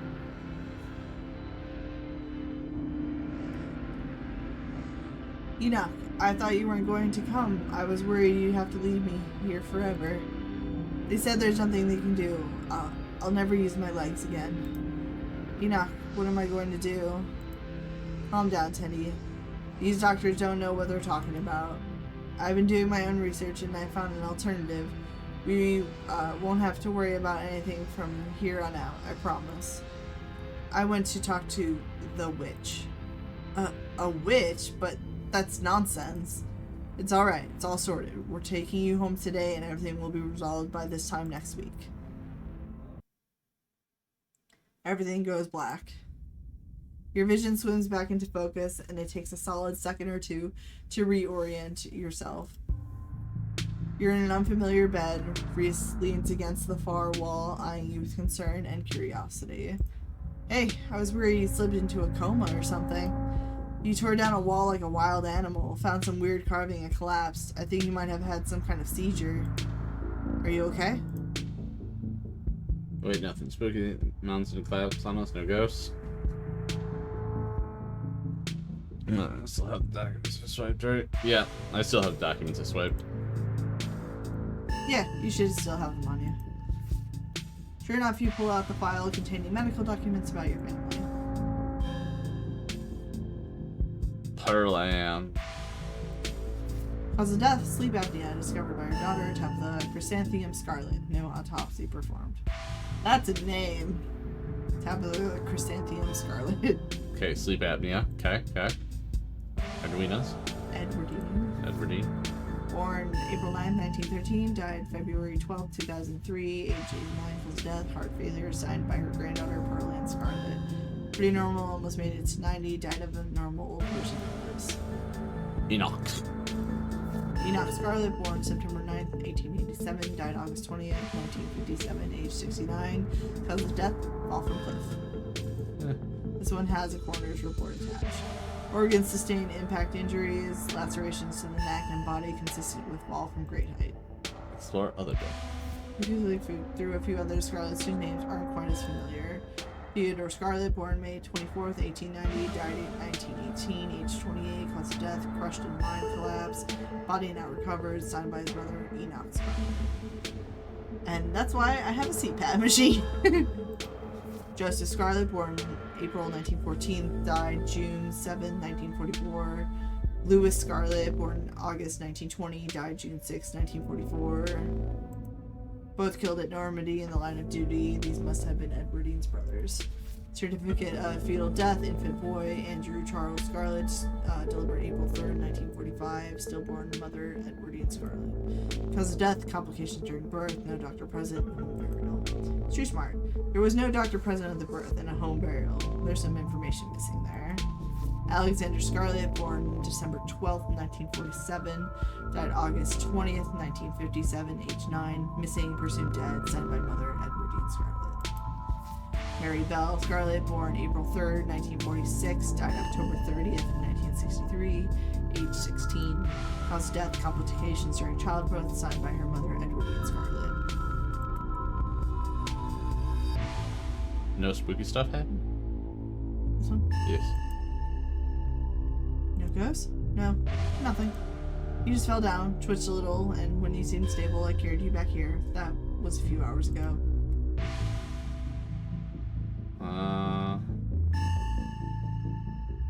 You have a delicate constitution. What? It wasn't super far or anything. I just picked you up and carried you. I might be sick a lot, but that doesn't mean I'm made of paper. I can still do things normal people can do. I'm sure I'll pay for it later, but I didn't want you to have to wake up in that musty hallway or the ward. Yeah, I feel it there, bro. Hope it was more pleasant to wake up in my bed. Stop Kelly know I'm here? No, I snuck you back into the house while she was busy in the medical storage room. I had a vision. Like a hallucination? I have that sometimes too. Used to have them a lot as a teen. Always just weird little things, like my hands would look wrong, or my neck would seem too long, or the room would feel smaller. The caravans are trying to warn me about some of my family has dark secrets. Actually, visions are making me very suspicious. Caravans are drilled in some big gas pipe that leaves me in the seizure. Scroll back up. They're making me very suspicious of my family. Yep. That's probably a good thing, right? The Scarlets have always seemed like one of those old money families with a ton of secrets. And that estate up on the hill seems kind of like, seems like the kind of place that's seen at least one murder. Maybe you should try to stay away from that place. Should probably go and sell some essence. So here, stop yelling at me. Scroll down. So now what? I think I should go to the Stella one. That might be a little tricky. The doc is on the warpath up there. I refuse to take my medicine, and she's not happy about it. But after I looked this up, there was no way I was going to take anything she gave me. She's been poisoning me for years. I've been thinking about what you said at dinner last night. I don't see any other possibility. It's only been a day since I've stopped taking my pills, and I feel great. I went ahead and blocked my door so she can't get down here. Now we just have to wait her out. You blocked your door?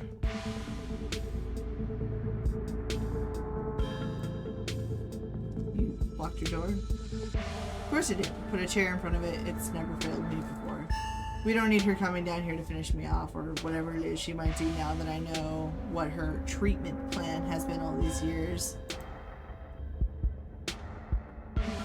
Makes sense. Now we're just locked downstairs. It's time to figure out again. So you're hostage. Scroll up. So let's see. He's gonna eat you. He's a zombie. So we have, what's your plan with that? Heck yeah, sleepover. That's what their plan is. Not exactly. Maybe I was a little panicked when I found out that what she'd been giving me, and she was upstairs talking through the door saying I should take my pills, and I just took what few precautions I could. It's not ideal, but at least it buys us time to figure out what to do. We should treat her as a serious threat. This might sound strange, but I think she's gone to some desperate lengths in the past. There are these weird memories I have. I always assumed they were just dreams or hallucinations, but now I'm not so sure. I think she's used tranquilizers on me. Other times that I've got too unruly for her. I don't know how much of those memories I can trust, but I'm starting to think I should believe my instincts when it comes to the lengths she's willing to go to keep me under her control. I don't know if you'd be safe either. I'd never forgive myself if she did something to you because I wasn't careful enough. We'll wait until she's asleep, then we can at least get out in the basement and we can figure out what to do from there. I don't get why your mom would be poisoning you, though. It's an explore option, so. I don't know. But the internet says this is castor bean. It's used to make ricin, a super deadly poison that causes some of my exact symptoms. And death, usually. The thing I can't figure out is whether she's been trying to kill me slowly or if she just likes keeping me sick enough to be dependent on her. Either way, I don't think I ever had an illness. I think the illness was me growing up and becoming less easy to control. She sure found a cure for that. Ricin is really bad. How are you not dead? I don't know. Maybe it's low enough doses, or maybe I developed a tolerance. But I think the fact that I feel more and more alive by the minute is enough proof that she was keeping me sick. I don't even need solid evidence. Get out of here. That's what she'll do when she finds out. With your evidence, you should be able to go to the cops. Maybe not low cops, but a cop. Scroll up. When she finds out. And no matter what, we should get out of the basement soon. Where would we go? The only person I know who has a car is Kanika, and she's not answering her phone. I don't know anyone else. I don't have any other family to go to. I never even finished high school. When I get out of this house, I don't know how I can make sure I don't wind up right back down here. Yeah, you can sit. Wait. Scroll up. Stay with me if you want. We can figure it out together one step at a time. Let's start by putting your mom out and getting out of here. Yeah, let's do that one.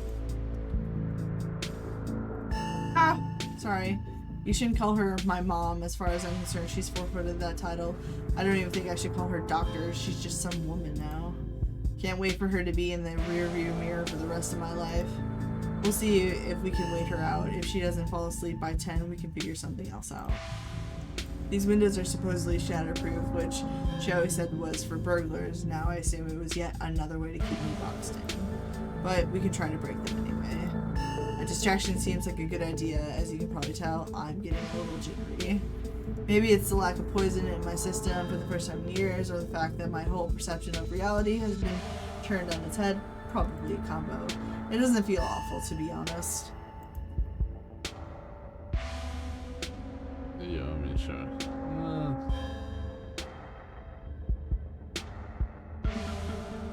Movie time. Movie I time. believe Yomi is showing of She No She, Deathblood.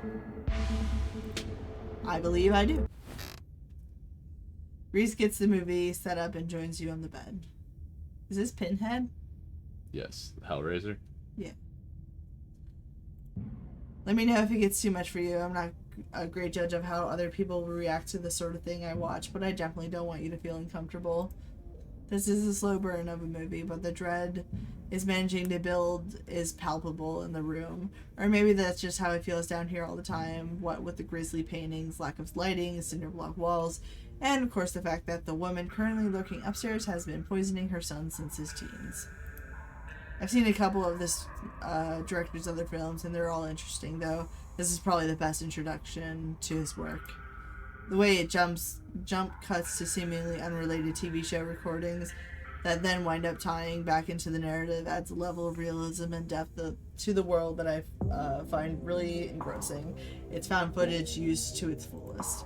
I can't believe I'll be able to do things like this from now on. Just put on a movie and hang out with people I like. He trails off, his nearly energetic, enchanting demeanor once again replaced with his usual shy, tense self. Does this count as kidnapping?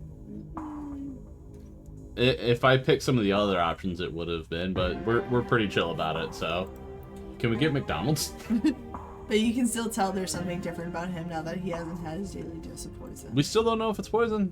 Hold his hand. I'm like, I don't have a social life. I'm happy to be part of it. It's yourself. He's been... Scroll up a little bit. Oh, God, you have so high. Yep, I'm happy I'll be in. Reese smiles to himself.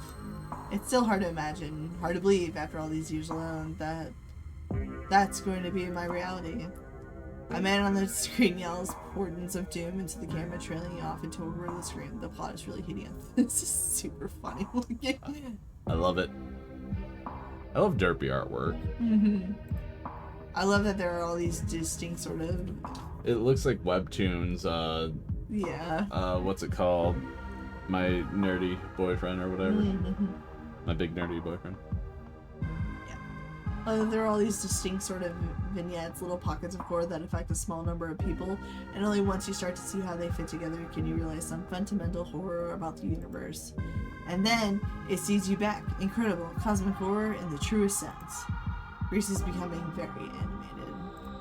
It's probably safe to assume that he's dealing with a lot of extra adrenaline right now, what with his entire reality turning out to be a lie. But he's also talking over the movie.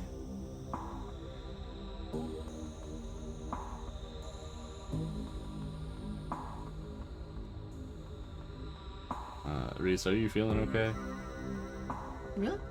Yeah. I'm just jittery. I've had a really weird day, and I think being down here is making me anxious. I'm all hopped up on adrenaline. Maybe waiting out the dock is a bad idea. The longer we wait, the more likely it is that she'll figure out that we're onto her, and it would be too easy for her to lock me up again and be thorough about it this time. There's a knock on the window. Tot, don't get any closer to that thing. It's time to go home. Hi, Wayne. Hi, Wayne. That voice. I know that voice. Is that who's been following you around? Without another word, Wayne starts pounding on the supposedly shadow-proof window. Enemies upstairs, enemies outside, we're surrounded. Even if I get out of this house, I won't be safe. You won't be safe. It hasn't hurt you. It hasn't hurt anyone. What do you call you that thing? You're being weird, man. You're overreacting. Scroll up all the way. What do you mean Wayne isn't going to hurt you? He hasn't hurt anyone. Yes, he will. He's furious with me. Can't you hear it? But I'm not weak anymore. I can fight back. I don't have to cower in fear from the people who want to hurt me. I can protect both of us, Todd. The window shatters. As Reese tears at his clothes, paint bubbles out from the canvases, his ghoulish figures peeling themselves out of their two-dimensional worlds, invading What's with doors his crawling tail? up the walls. Huh? What's with this fucking tail here? Well, he's ripping off his clothes, Ninja, so, like... And what? I don't know, I could see his spine, too. Yeah. 2 dimensions. Grab my hand, I'll pull you out. Leave us alone! In a surge of violence, the change that has been brewing inside Reese finally comes. As it manifests, the broken basement window is sealed off and Wayne along with it.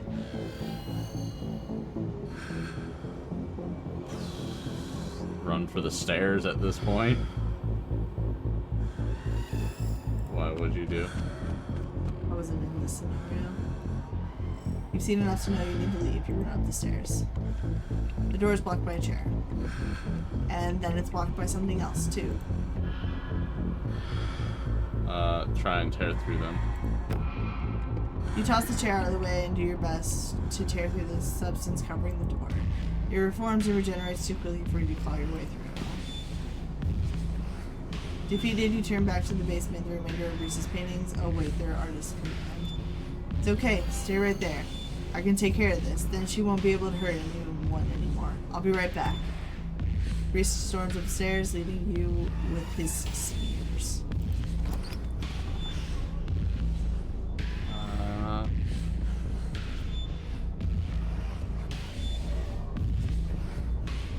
Scroll up. Call Tabitha. Dial your cousin's number. What mess have you gotten yourself into now? I think Dr. Kelly's there. There's a monster on the loose. You know about Reese. Reese transformed into a monster. Some kind of rampage. Can you come get me? Can you kill his mom? Also, he's a werewolf or a vampire or something. Clinic emergency scary. Do clinic emergency scary. Here we go again. Stay put. Don't move a muscle. Don't get sucked into any ghost dimensions or stuck in a mind collapse. Do you hear me? I'll be right there. Your cousin hangs up the phone. Try to warn Dr. Kelly. Stella would never let this happen. Stella would know what to do. Try to warn Dr. Kelly? Or...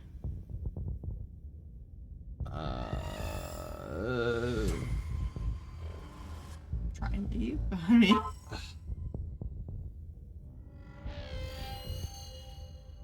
I would say try and warn Dr. Kelly. You make your way to the door that beckoned to you yesterday, all intrigue now washed away. You know where it leads, and you know what secrets the stone that lurked in the forgotten basement of the clinic had to share with you. Now the clinic holds a new horror. Somewhere beyond the narrow hallway leading from the house proper into the doctor's office, there's a monster preparing to do something unthinkable. Open the door. You grasp the handle and turn. Street smart. Dr. Kelly emerges from the shadows and levels a firearm in your direction. You instantly notice it's not a proper rifle, but some sort of tranquilizer gun. Duck! Where? Don't tell me what to do. Duck. Fucking duck. You do as she says, ducking out of the way. She shoots. The gun isn't very loud. There's only a pop as the projectile leaves the barrel whizzing through the air. You turn to see a dart embedded in Reese's chest.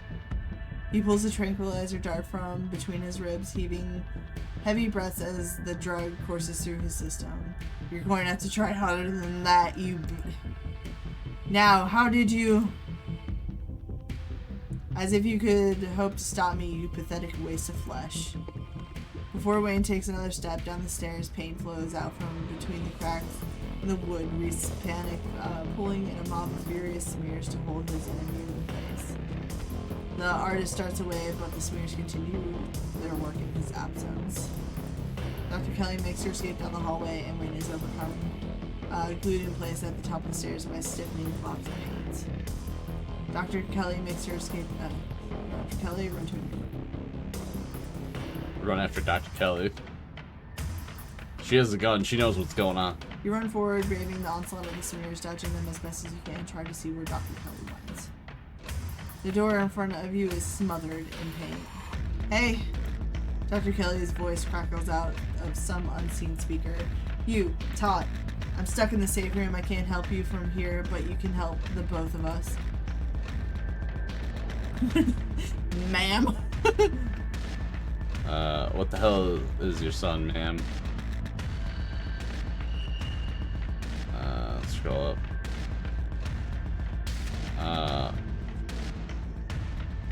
What the hell is your son, ma'am?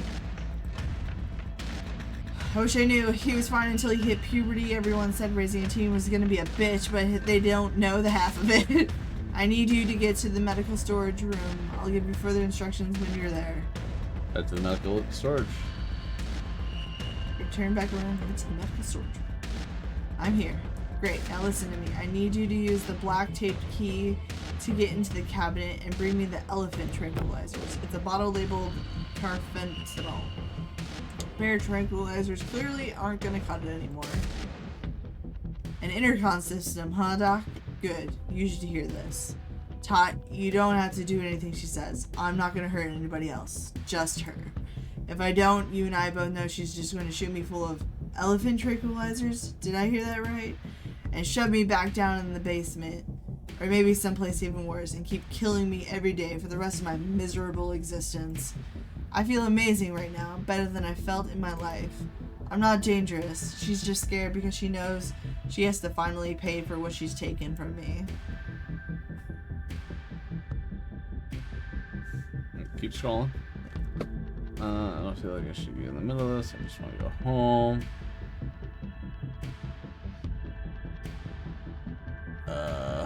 Wayne, help me. Yeah? Yeah. Wayne, help me? He's a little tied up at the moment. I don't think so. Not anymore. Reese cries out in pain. Ah, what the hell did you do to my shoulder? I'll handle it. Try to get somewhere safe until then. The two stagger off down the hallway. Quick, grab the tranquilizers and head to the safe room. Wendigo. Grab the tranquilizers. Plug it. You do as she says. The tranquilizers are easy to find, marked with a small square of black tape to match the Did you go through all this? This, yes. You're picking like the same options as me, but I mean, it's the most sensible. I know. Safe room. Well, when I try to romance Reese, then I'll go after his mother. You make your way out of the medical storage room and back to the hallway where Dr. Kelly disappeared. As you approach, Dr. Kelly heaves open the door, slowly breaking apart the massive paint, sealing it shut. Hurry! I don't think I can keep it open for long. You slip past her into the safe room. She shuts the door quickly, though one of the little smears manages to slip past her. She stomps on it. Painted viscera splatters across the cement floor. It sounds like Reese and your friend are still fighting. We probably have a few minutes before he gets here. So, are we gonna try to flirt with this guy, or eventually, one day, Splod's playthroughs? We're at it. Any other secrets? Keeping. What's the game plan? Both short and long term. Well, I pump him full of elephant tranquilizers, then I lock him in here, then I somehow convince him to see things from my perspective. Then we all live happily ever after. And if manage to find a way out and kill you, so you're just gonna lock him up again. There has to be some other way. I'm going to make him feel trapped. Just kill him. She seems pretty pleased with us. I don't want to piss her off right now. Plus, she has the rifle. So sarcasm. Stop. Right? I see what you did there. Shut up. Scroll up. Scroll up. And if you can't... We can't. Doesn't really change much whether he's a willing captive or an unwilling captive. It doesn't matter. He's either under my constant supervision or he's dead. That's just how this has to go. Let's talk other secrets. Maybe. If we both survive, I might decide to share a few more. If you don't, go tattling to anybody. Let's talk Reese. Yeah, I bet you have some questions. Go ahead, I have nothing left to hide. When did you first find out? A little after he hit puberty, he had all the usual changes, then a few extra: thickened nails, sharp teeth, elfish ears. I figured he might have some kind of genetic disorder, had him checked out at a few specialists, but there was nothing obviously wrong with him. Where do you go? I just remembered something. So, you read.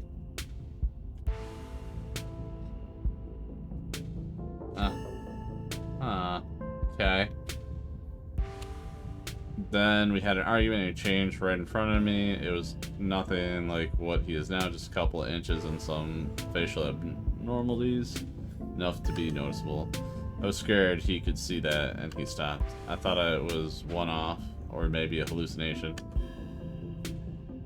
But the second time, it wasn't as subtle, and it didn't go away as easy. That's when I knew for sure something beyond my realm. That this was something beyond my realm of expertise. Huh? Maybe. Yeah. How did he not know what he was? I've been medicating him since he was 12. We've only had three incidents like this before, maybe 4 depending on what counts. This is the worst one by far. Doesn't seem to understand at first that he looks different. I just make sure he stays on top of his dosage, so he rarely ever does. But I've been preparing for this inevitability. He's an adult now. There's only so much I can do to control him. When did you start poisoning him? What did he... Just scroll down it. All of it? Or Yeah. Just go down? Just go down all of it. Okay. Why did you start poisoning him? Dr. Kelly sighs. Can we stop calling it poison? Yes, it's poison, but the act of me giving him poison was not me poisoning him. I was medicating his illness. It started when he was around 15. I've been giving him increasingly high doses of Klonopin, but his body kept adapting and symptoms would come back, especially if we ever fought. I couldn't keep ordering all those drugs. It was already suspicious, and I could risk losing my license, especially if anyone ever found out what I was using them for. Someone approached me with a solution. And I've been dealing with the emotional and mental consequences of that decision ever since. Who approached you and what did they say? Dr. Kelly gives you a long, hard look. I don't want to talk about that woman, but screw it. I might die tonight. Sure, I'll tell you. It was, and that's all I have to say about that. Sybil. Yep. Okay.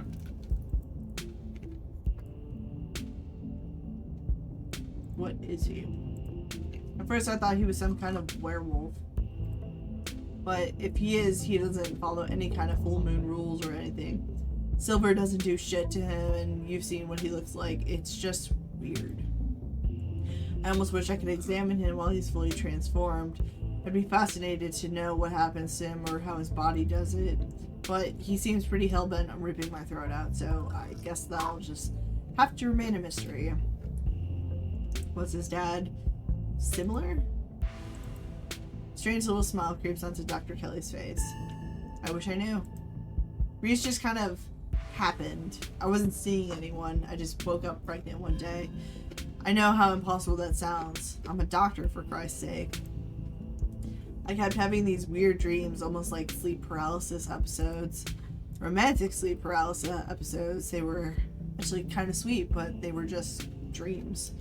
But then, all of a sudden, my period stopped, I got morning sickness, and roughly 9 months later, Reese. The relationship between you two seems so difficult. Yeah, you could say that. He was such a cute kid. When I found out I was pregnant, I was terrified. I didn't know if I would be ready, but he made me love being a mom. It's not like it was going to be sunshine and roses forever, no matter what. Kids grow up, and they change. Sometimes for the worst. This is part of being a mom too, doing what you can to make sure your child you brought into the world isn't going to go around eating people. Can I just say, I was not incorrect when I said she's a hunter. She had the plaid. How do you know he's dangerous? Well, he wants to murder me, so that's clue number one. It's not like he's usually a violent kid, he's mostly just sad. But every now and then we butt heads, and that's usually when this side of him comes out. Imagine if this happens anytime he gets frustrated with anyone. Imagine he gets road rage one day, turns into a 12-foot tall monster with a million teeth, and rips somebody apart in the middle of a major metropolitan area. Yeah, he's dangerous.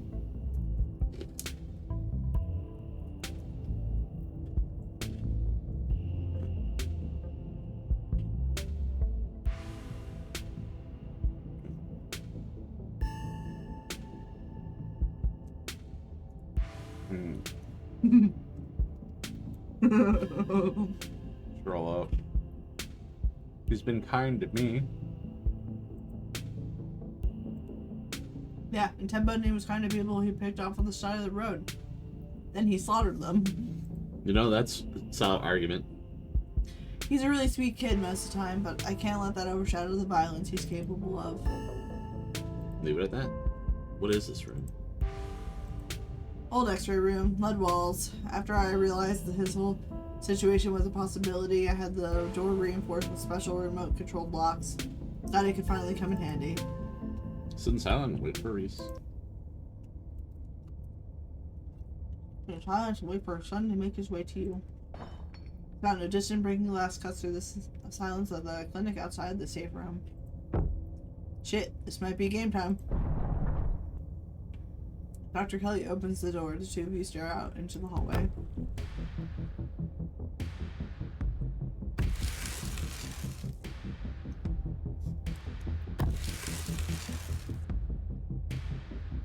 You horsehead fuck. A little bit. Is this what you are afraid of? Hand over the tranquilizers. This is our shot. Give her the tranquilizers. Before Dr. Kelly can fire, a different shot rings out. Reese's body is thrown to the wall, shotgun in hand. Your cousin rounds the corner and trains her weapon on his writhing body. This didn't happen because I did not call Tabitha. Well, this is gonna be awkward. Tabitha, what are you doing here? Stop it. Let me sedate him. We can deal with this non-lethally. Are you insane? That thing was trying to kill you. Help the doctor sedate Reese. Really? Yeah. Maybe Tabitha doesn't know it's Reese. Okay. You leap forward, placing your body between Tabitha and the whimpering Reese. His face already trying to stitch itself back together as he writhes on the ground. Tot, what the hell do you think you're doing? No, wait, I'm sure we can all talk this out. With that thing? I don't think so. Both of you shut up and help me drag him into the safe room. Now! You turn to see Dr. Kelly already pulling her son towards the open doorway. Tabitha swings the gun onto her back, huffily jumping in to help Dr. Kelly. It's not long before his regenerating body is sealed away behind the door. Not exactly how I thought that would play out, but at least none of us are dead. God bless Tabitha. Tabitha's been coming in clutch whenever we called her. Should have called her at the mines.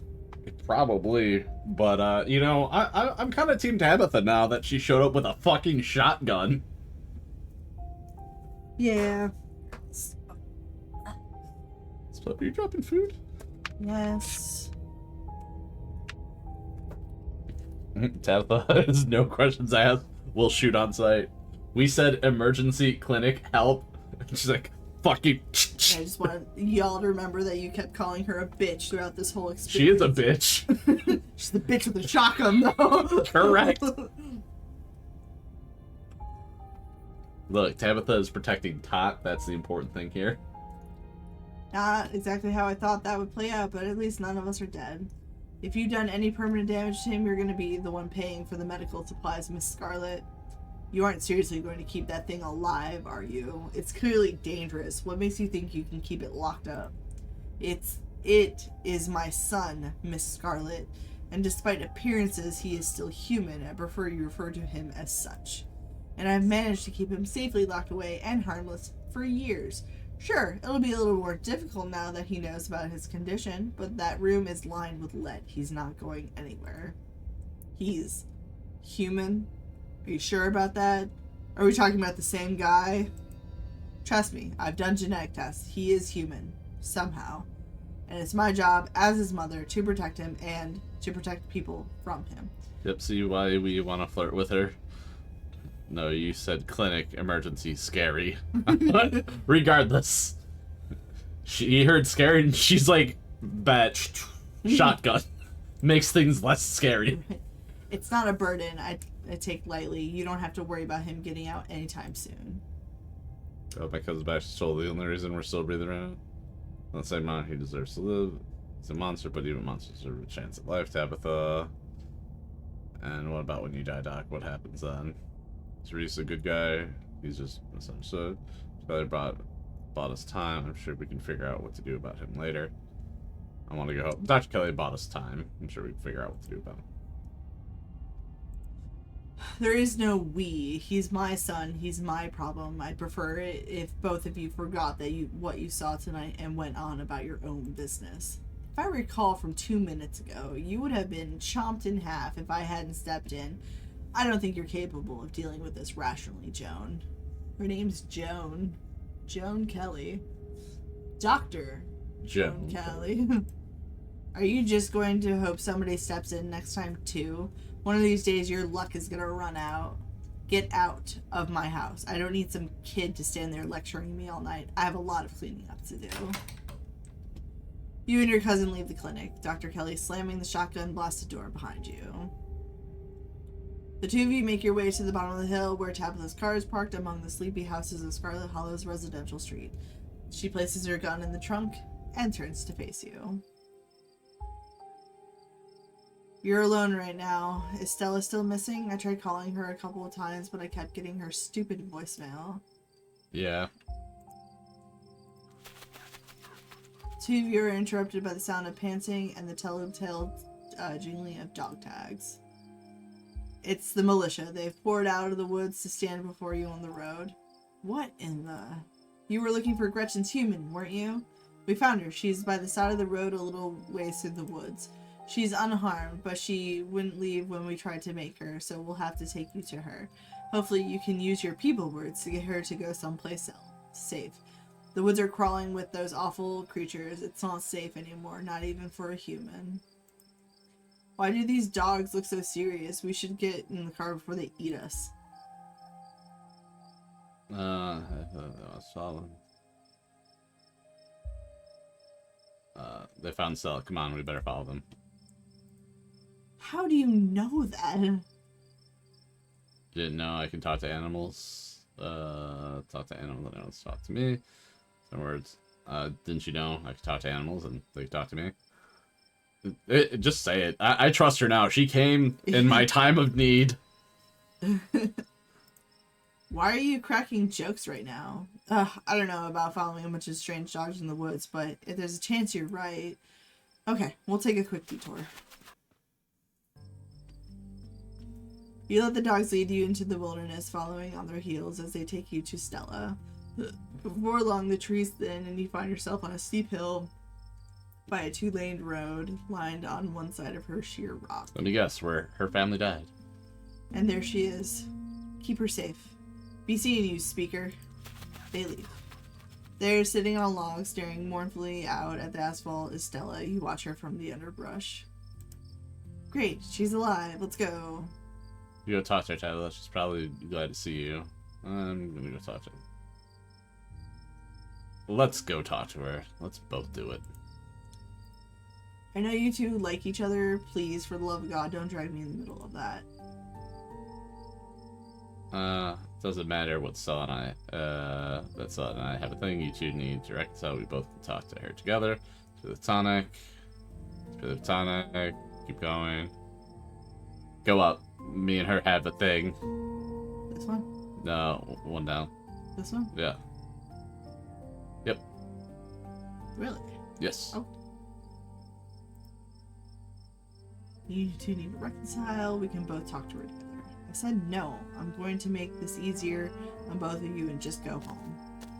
Before you can say another word, your cousin's already turned and left. You take a step forward, gravel crunching under your feet as you walk along the edge of the road. As you do, you turn to look back at you. Tabitha is, or look back behind you. Tabitha is already gone. You sit on the log beside Stella. Tot, how'd you find me? Scrappy and Daisy formed militia. It's a long story, but they helped me find you.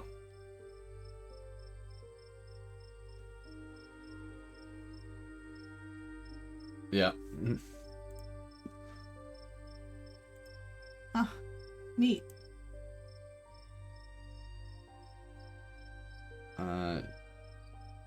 What is this place, Stella? Why are you here?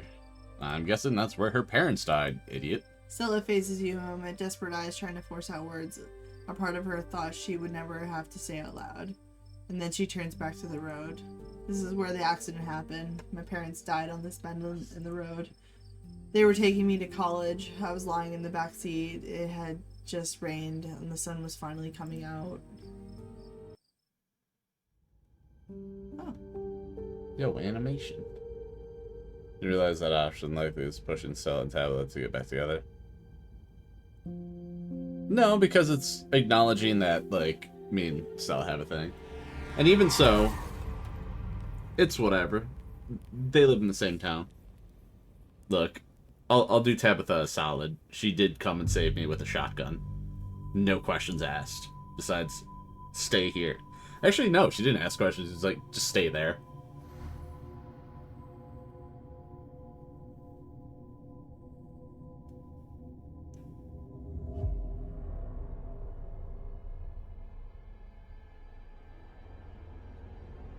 God, is that you? Oh.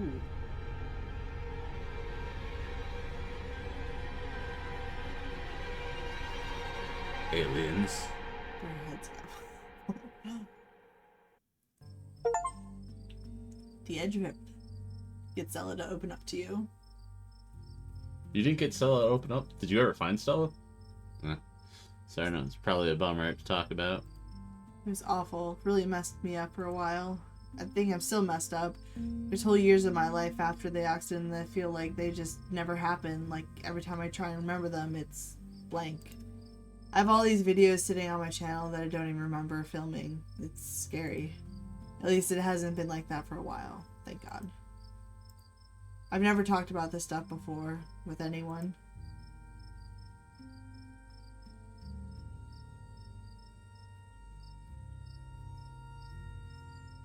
Take her hand. You reach out to her, taking your hand. It's warm against the cold night air, and the skin of her knuckles is soft. She finally tears her gaze from the road, her sad eyes meeting yours, but the hint of a smile creeps up the corners of her mouth, her dimples beginning to crease. Her hand shifts, her calloused palm fitting into yours, her grip tightening. It's strong and comforting. You can tell she feels held, and so do you. The two of you stare out at the road. I think the accident is probably why I got into ghost hunting. Yuck, romance. I think I just wanted to see them again. I wanted to know whether I even could. I never found anything, so I eventually gave up. Look, I'm helping Splode out by romancing Stella for her so that she can focus on Kanika and Avery. Then, but I get to fuck the monster. Apparently you could also romance Oscar, the librarian. I mean, Dilf? Last night happened. Wow, Splode was so caught off by that statement. I'm sorry, you saying the word DILF is like really fucking weird, okay? Is there a run where you can fuck everyone? No. Apparently, as it explained earlier, once you choose a romance option with one person, it closes off the romance options to everyone else. But what if we build this isn't Stardew Valley. A polycule. You could only technically marry one person. Only monogamy? Lame. See, Shiny knows what's up. I'm not saying that, like, it wouldn't be fun to be a town whore. In the 1 week you're there. In the 1 week that you're there. Fucking legendary, okay? Go to a town, a bunch of shit's fucked up. You fuck all the pretty people. And monsters. And a monster. And then you go to a funeral and you just fucking bounce.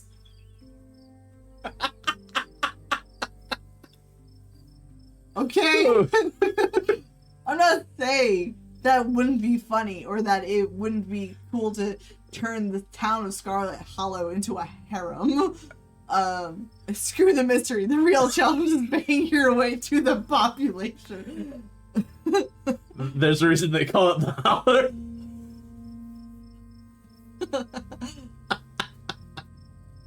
Correct. Turns out it's just a swingers town. That's what I mean, like, just turning this, like, seemingly nowhere town into just, like, everyone's fucking each other, but you're, like, the master and the circle ring master, whatever they're called. Tell me more about these circles. Anyways, and I ran out here to see if maybe it would happen with them, too. Even if it meant seeing the crash again, or seeing them all messed up and dead. I just wanted to see them. It's been a whole day. I don't think they're coming.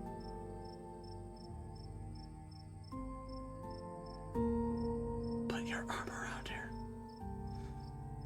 Use the trauma against her.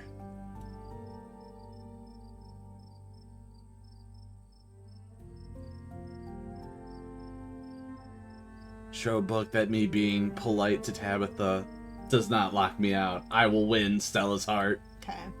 You carefully place your other arm around her shoulders and pull her close to you. You feel her chestnut hair against your cheek. She smells a little sweaty and a little sweet, the faded scent of her shampoo mingling with the nature perfume. Tell her she smells nice. It's nice. You take in a deep breath, stroking her arm with your thumb, letting her lean into you. She rests your head against your shoulder, closing her eyes serenely. The hint of a smile spreads into a barely contained grin that finally chases away the worry in her features. Sir Penchus over here. Because I'm having sex with everybody! You can always wait a little longer. Yeah, wait a little bit longer. Show her that you will make time for her and what she needs.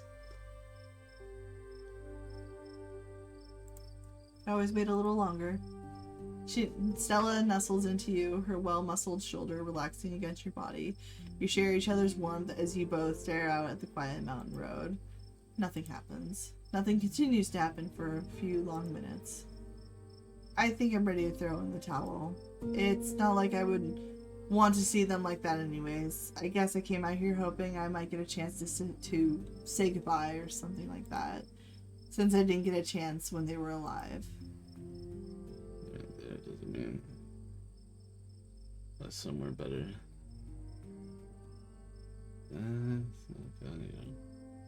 Wait, scroll back up. It's a good thing I couldn't. We don't want them. It goes. Scroll all the way up. Because they weren't there. It doesn't mean they don't love you. Is that the highest? Yeah. Yeah, just do that one. Wherever they are. That's a nice thought. I've thought a lot about what might come after, whether they're somewhere else or if they just stopped existing. I guess we've seen at least some evidence of the afterlife. I hope that means there's a good version too, where they're still on that long car ride listening to Dad's tapes with a place in the back seat for me when I eventually catch up to them. And then it won't matter that I never got to say goodbye. Long have to before that. They died with your future in their minds. It's time for you to start living. You can always say goodbye now. Stella sits in silence for a long moment, her breath slow and even. Goodbye. I love you. Don't worry about me. I'm gonna be fine. She's silent again, as if waiting for a response. But it never comes. But she smiles, a lively glimmer returning to her sad eyes. That kind of felt better. I don't think I realized how much I kind of trapped myself in my own head. Thank you for breaking me out of it. We should probably head back, right? I haven't slept in a day.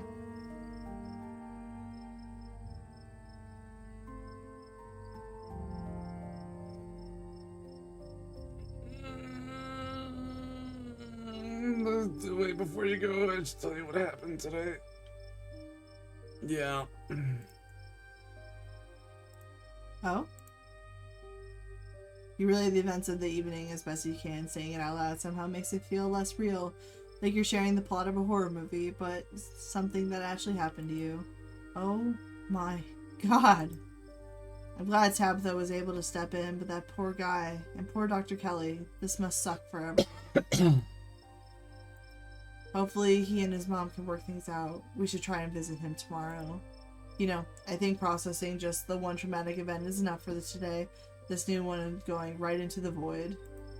At least until we get to the end of the week. Let's get out of here. I don't suppose I could ask you to walk me home. I'd love nothing more. I just want to see. Okay. Tabitha is fine. Tabitha has a shotgun. You offer her your arm. She smiles, slipping hers into the crook of your elbow. She pulls you closer until the skin of your forearm brushes against her side. And this is me.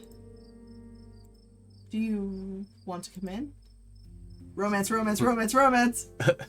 What if I was hoping you'd ask. I'd love to. Yeah, I feel the same. Wait, I'd hope yes, you please, asked. follow her inside. We gotta be a little coy about it. I was hoping you'd ask. I'd love to. This is the dating sim, right? Start a romance. Start Stella's romance. Stella ushers you inside, a barely contained grin threatening to split into an excited smile. She's not gonna ask why you and Reese in the basement alone. No. We explained it. I had a vision and Reese carried me. It is strong arms. As we were pressed against each other in a closet. Also, I flirted with Kanika and Reese and Reese's mom. Look, flirting's fine. Anyways, let me just take a quick shower. I've been sitting outside for a day. I need some soap. Do you want me to help you shower? It'll just take a minute. Then we can get cozy. Oh man, I'd kill for a shower. I'd kill for a shower. Stella laughs. Yeah, I'm sure you've built up quite a lot of grime today. It's all yours when I'm done. Ooh. Ah. She hurries off, leaving you alone in the living room. Finally inside, somewhere safe, you fall into a near trance, mesmerized by the sound of the sound of the shower. By the sound of the shower. Do the thing. Wait, did you post the last one? Oh, Not wait. yet. I'll post them together. Ah!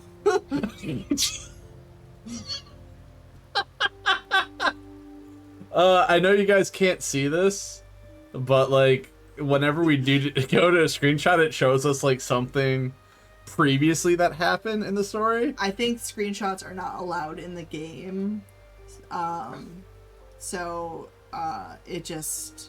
it shows a completely different scene, and it was just Sybil staring at us. And like that dark silhouette with Miles from the kitchen table, and it's like, okay. Continue. Anyways, mesmerized by the sound of the shower in the other room. But you're brought back to reality by the sound of a heavy knock. There's someone at the door.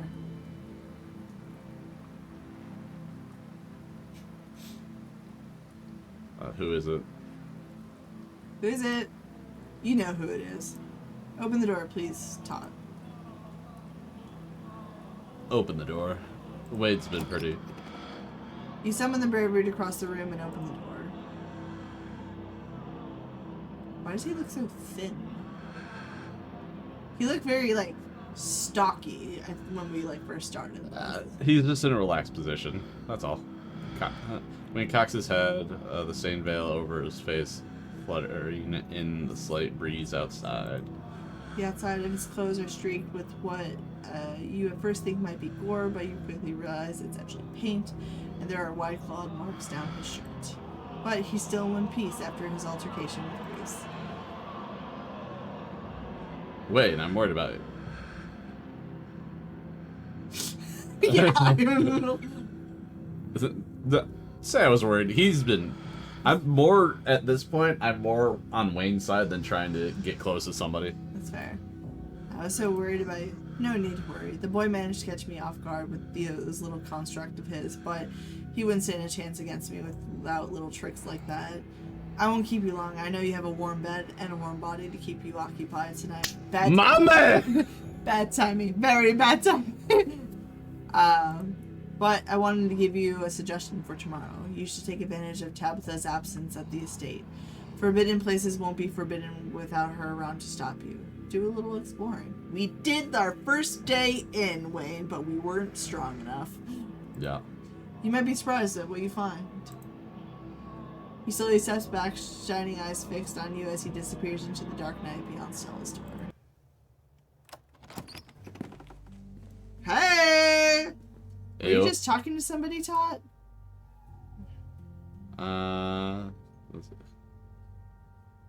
Wayne stopped by. Wayne stopped by. He's still following you? Are you sure we're safe?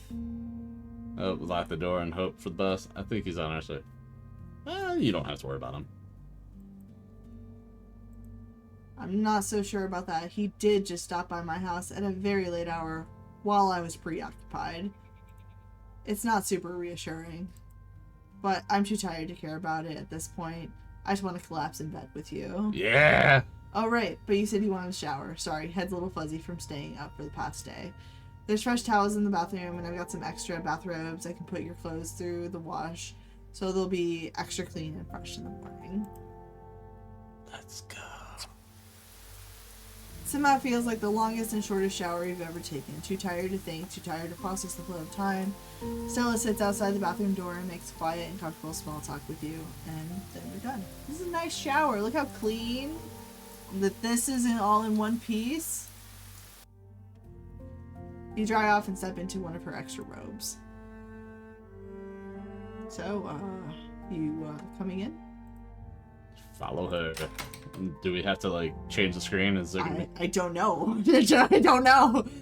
You walk by Stella and enter her bedroom. She gently closes the door behind you. Sorry I didn't clean up beforehand. You can think of it as getting the authentic Stella experience.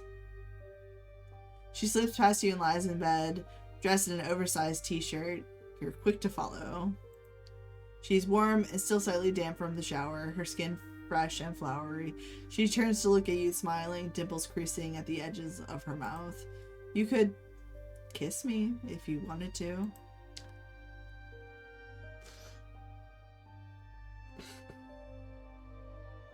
Approved. Kiss her? Approved. Kiss her. You shift closer to her and close your eyes. The magnetic pull of anticipation rolls down your spine and across your skin, and for a moment that seems to last forever, you take in every detail of the world around you. Explode? That is what we call in the game consent. You don't do anything without that. So, approved.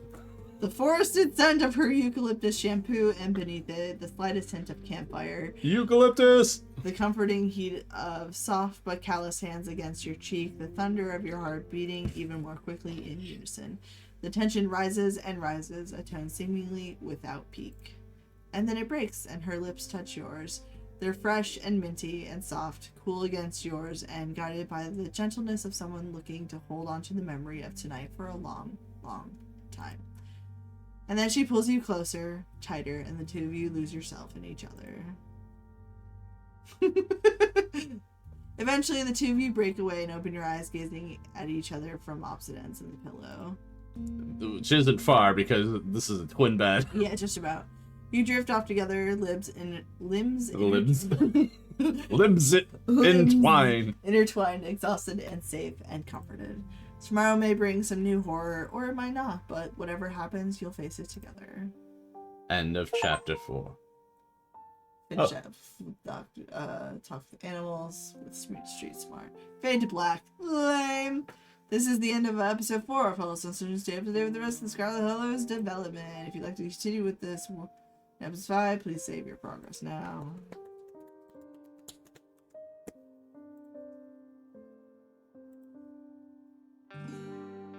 Continue.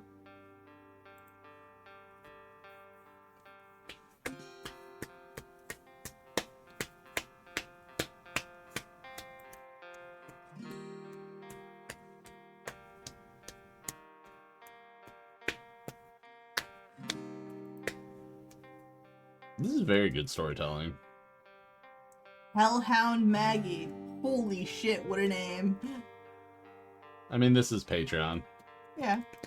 Alpha testers. Yeah. An old submariner. Spaghetti woes. Golden Ninja. 100 GN. Golden. Or gold N.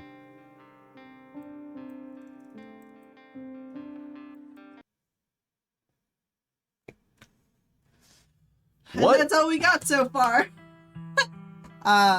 I like the consent part. Good on you, Nightwar. Me too. Consent is important. That's everyone's favorite thing. So that is technically the end of Scarlet Hollow for now. Hey, We could always go back and play through with different traits and make different decisions, much like Slay the Princess. But Stella's only girl. You know, if I fucked a monster, do you think that would lock me out of anything? Because, like, Stella wouldn't know I fucked the monster. Only if the romance option prompts. But what she doesn't Yeah, can you go back and fuck the monster? Shani knows what's up. I think we had to replay through chapter 2, or whatever it is, we go and meet him. I mean, with those big claws just raking against your back. Why do you have to make it weird? You don't like nails? We're talking about flirting and romantic. I think we would have to go back through, I believe it's chapter 2, where we first meet him, and that's when we can first flirt with him. And then we would have to get to chapter 4 again. Yeah, I don't think you need to hit all the flirt options, because I didn't hit it with Stella. I bet you I could have got with Stella. It was already weird.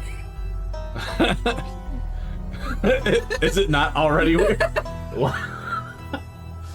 Come on, Splode, know your audience. Splode is super embarrassed right now. But are you a prude? Is that what we're learning here? No. Oh, Splode's not a prude. I'm not a prude. There's no good way to answer this. I just didn't know that you wanted to talk about all that stuff on your stream. I'm talking about a game. Yeah, anyways. I said nothing. I said nothing damning. Anyways. I'm being what the kids call facetious. Anyways. But why are you patting my face? I'm distracting you. So, I don't know. We'll have to come back whenever they do the next chapter of Scarlet Hollow. Much like our wait for the long walk, or whatever it is. The long dark, aka the long walk. Close enough. Same thing. They do have chapter 4 out, no, so we can do that. There was a cougar in that. No. In that, but I guess it was too tough for people, so they took the cougar out. Yeah, cougars are hard to come by. And you're not young. Anyway, a cougar! You know, in the long dark. Not Scarlet Hollow. Anyways. I mean, I don't know. What age are we in Scarlet Hollow, and how old is Miss Kelly? I don't know. Or as I call her, Ma'am Kelly. Ma'am Kelly. Was she a doctor? Dr. Kelly is. Alright, let's go raid Moo. Make sure to pester Ninja if you want us to play another playthrough of Scarlet Hollow. I would love if we did. So pester. I'm gonna be so unhinged if we do. Okay. Okay. I'm gonna be hot and strong, and I'm romancing everybody. There is an achievement to fight people. I'm fighting Avery, and then we're gonna become bros, and then we're gonna get romantic. Anyway, we're gonna go raid Moo. Final fucking fantasy. Oh, wrong. Let's go. Chat, not our chat. Good night, everyone. Good night.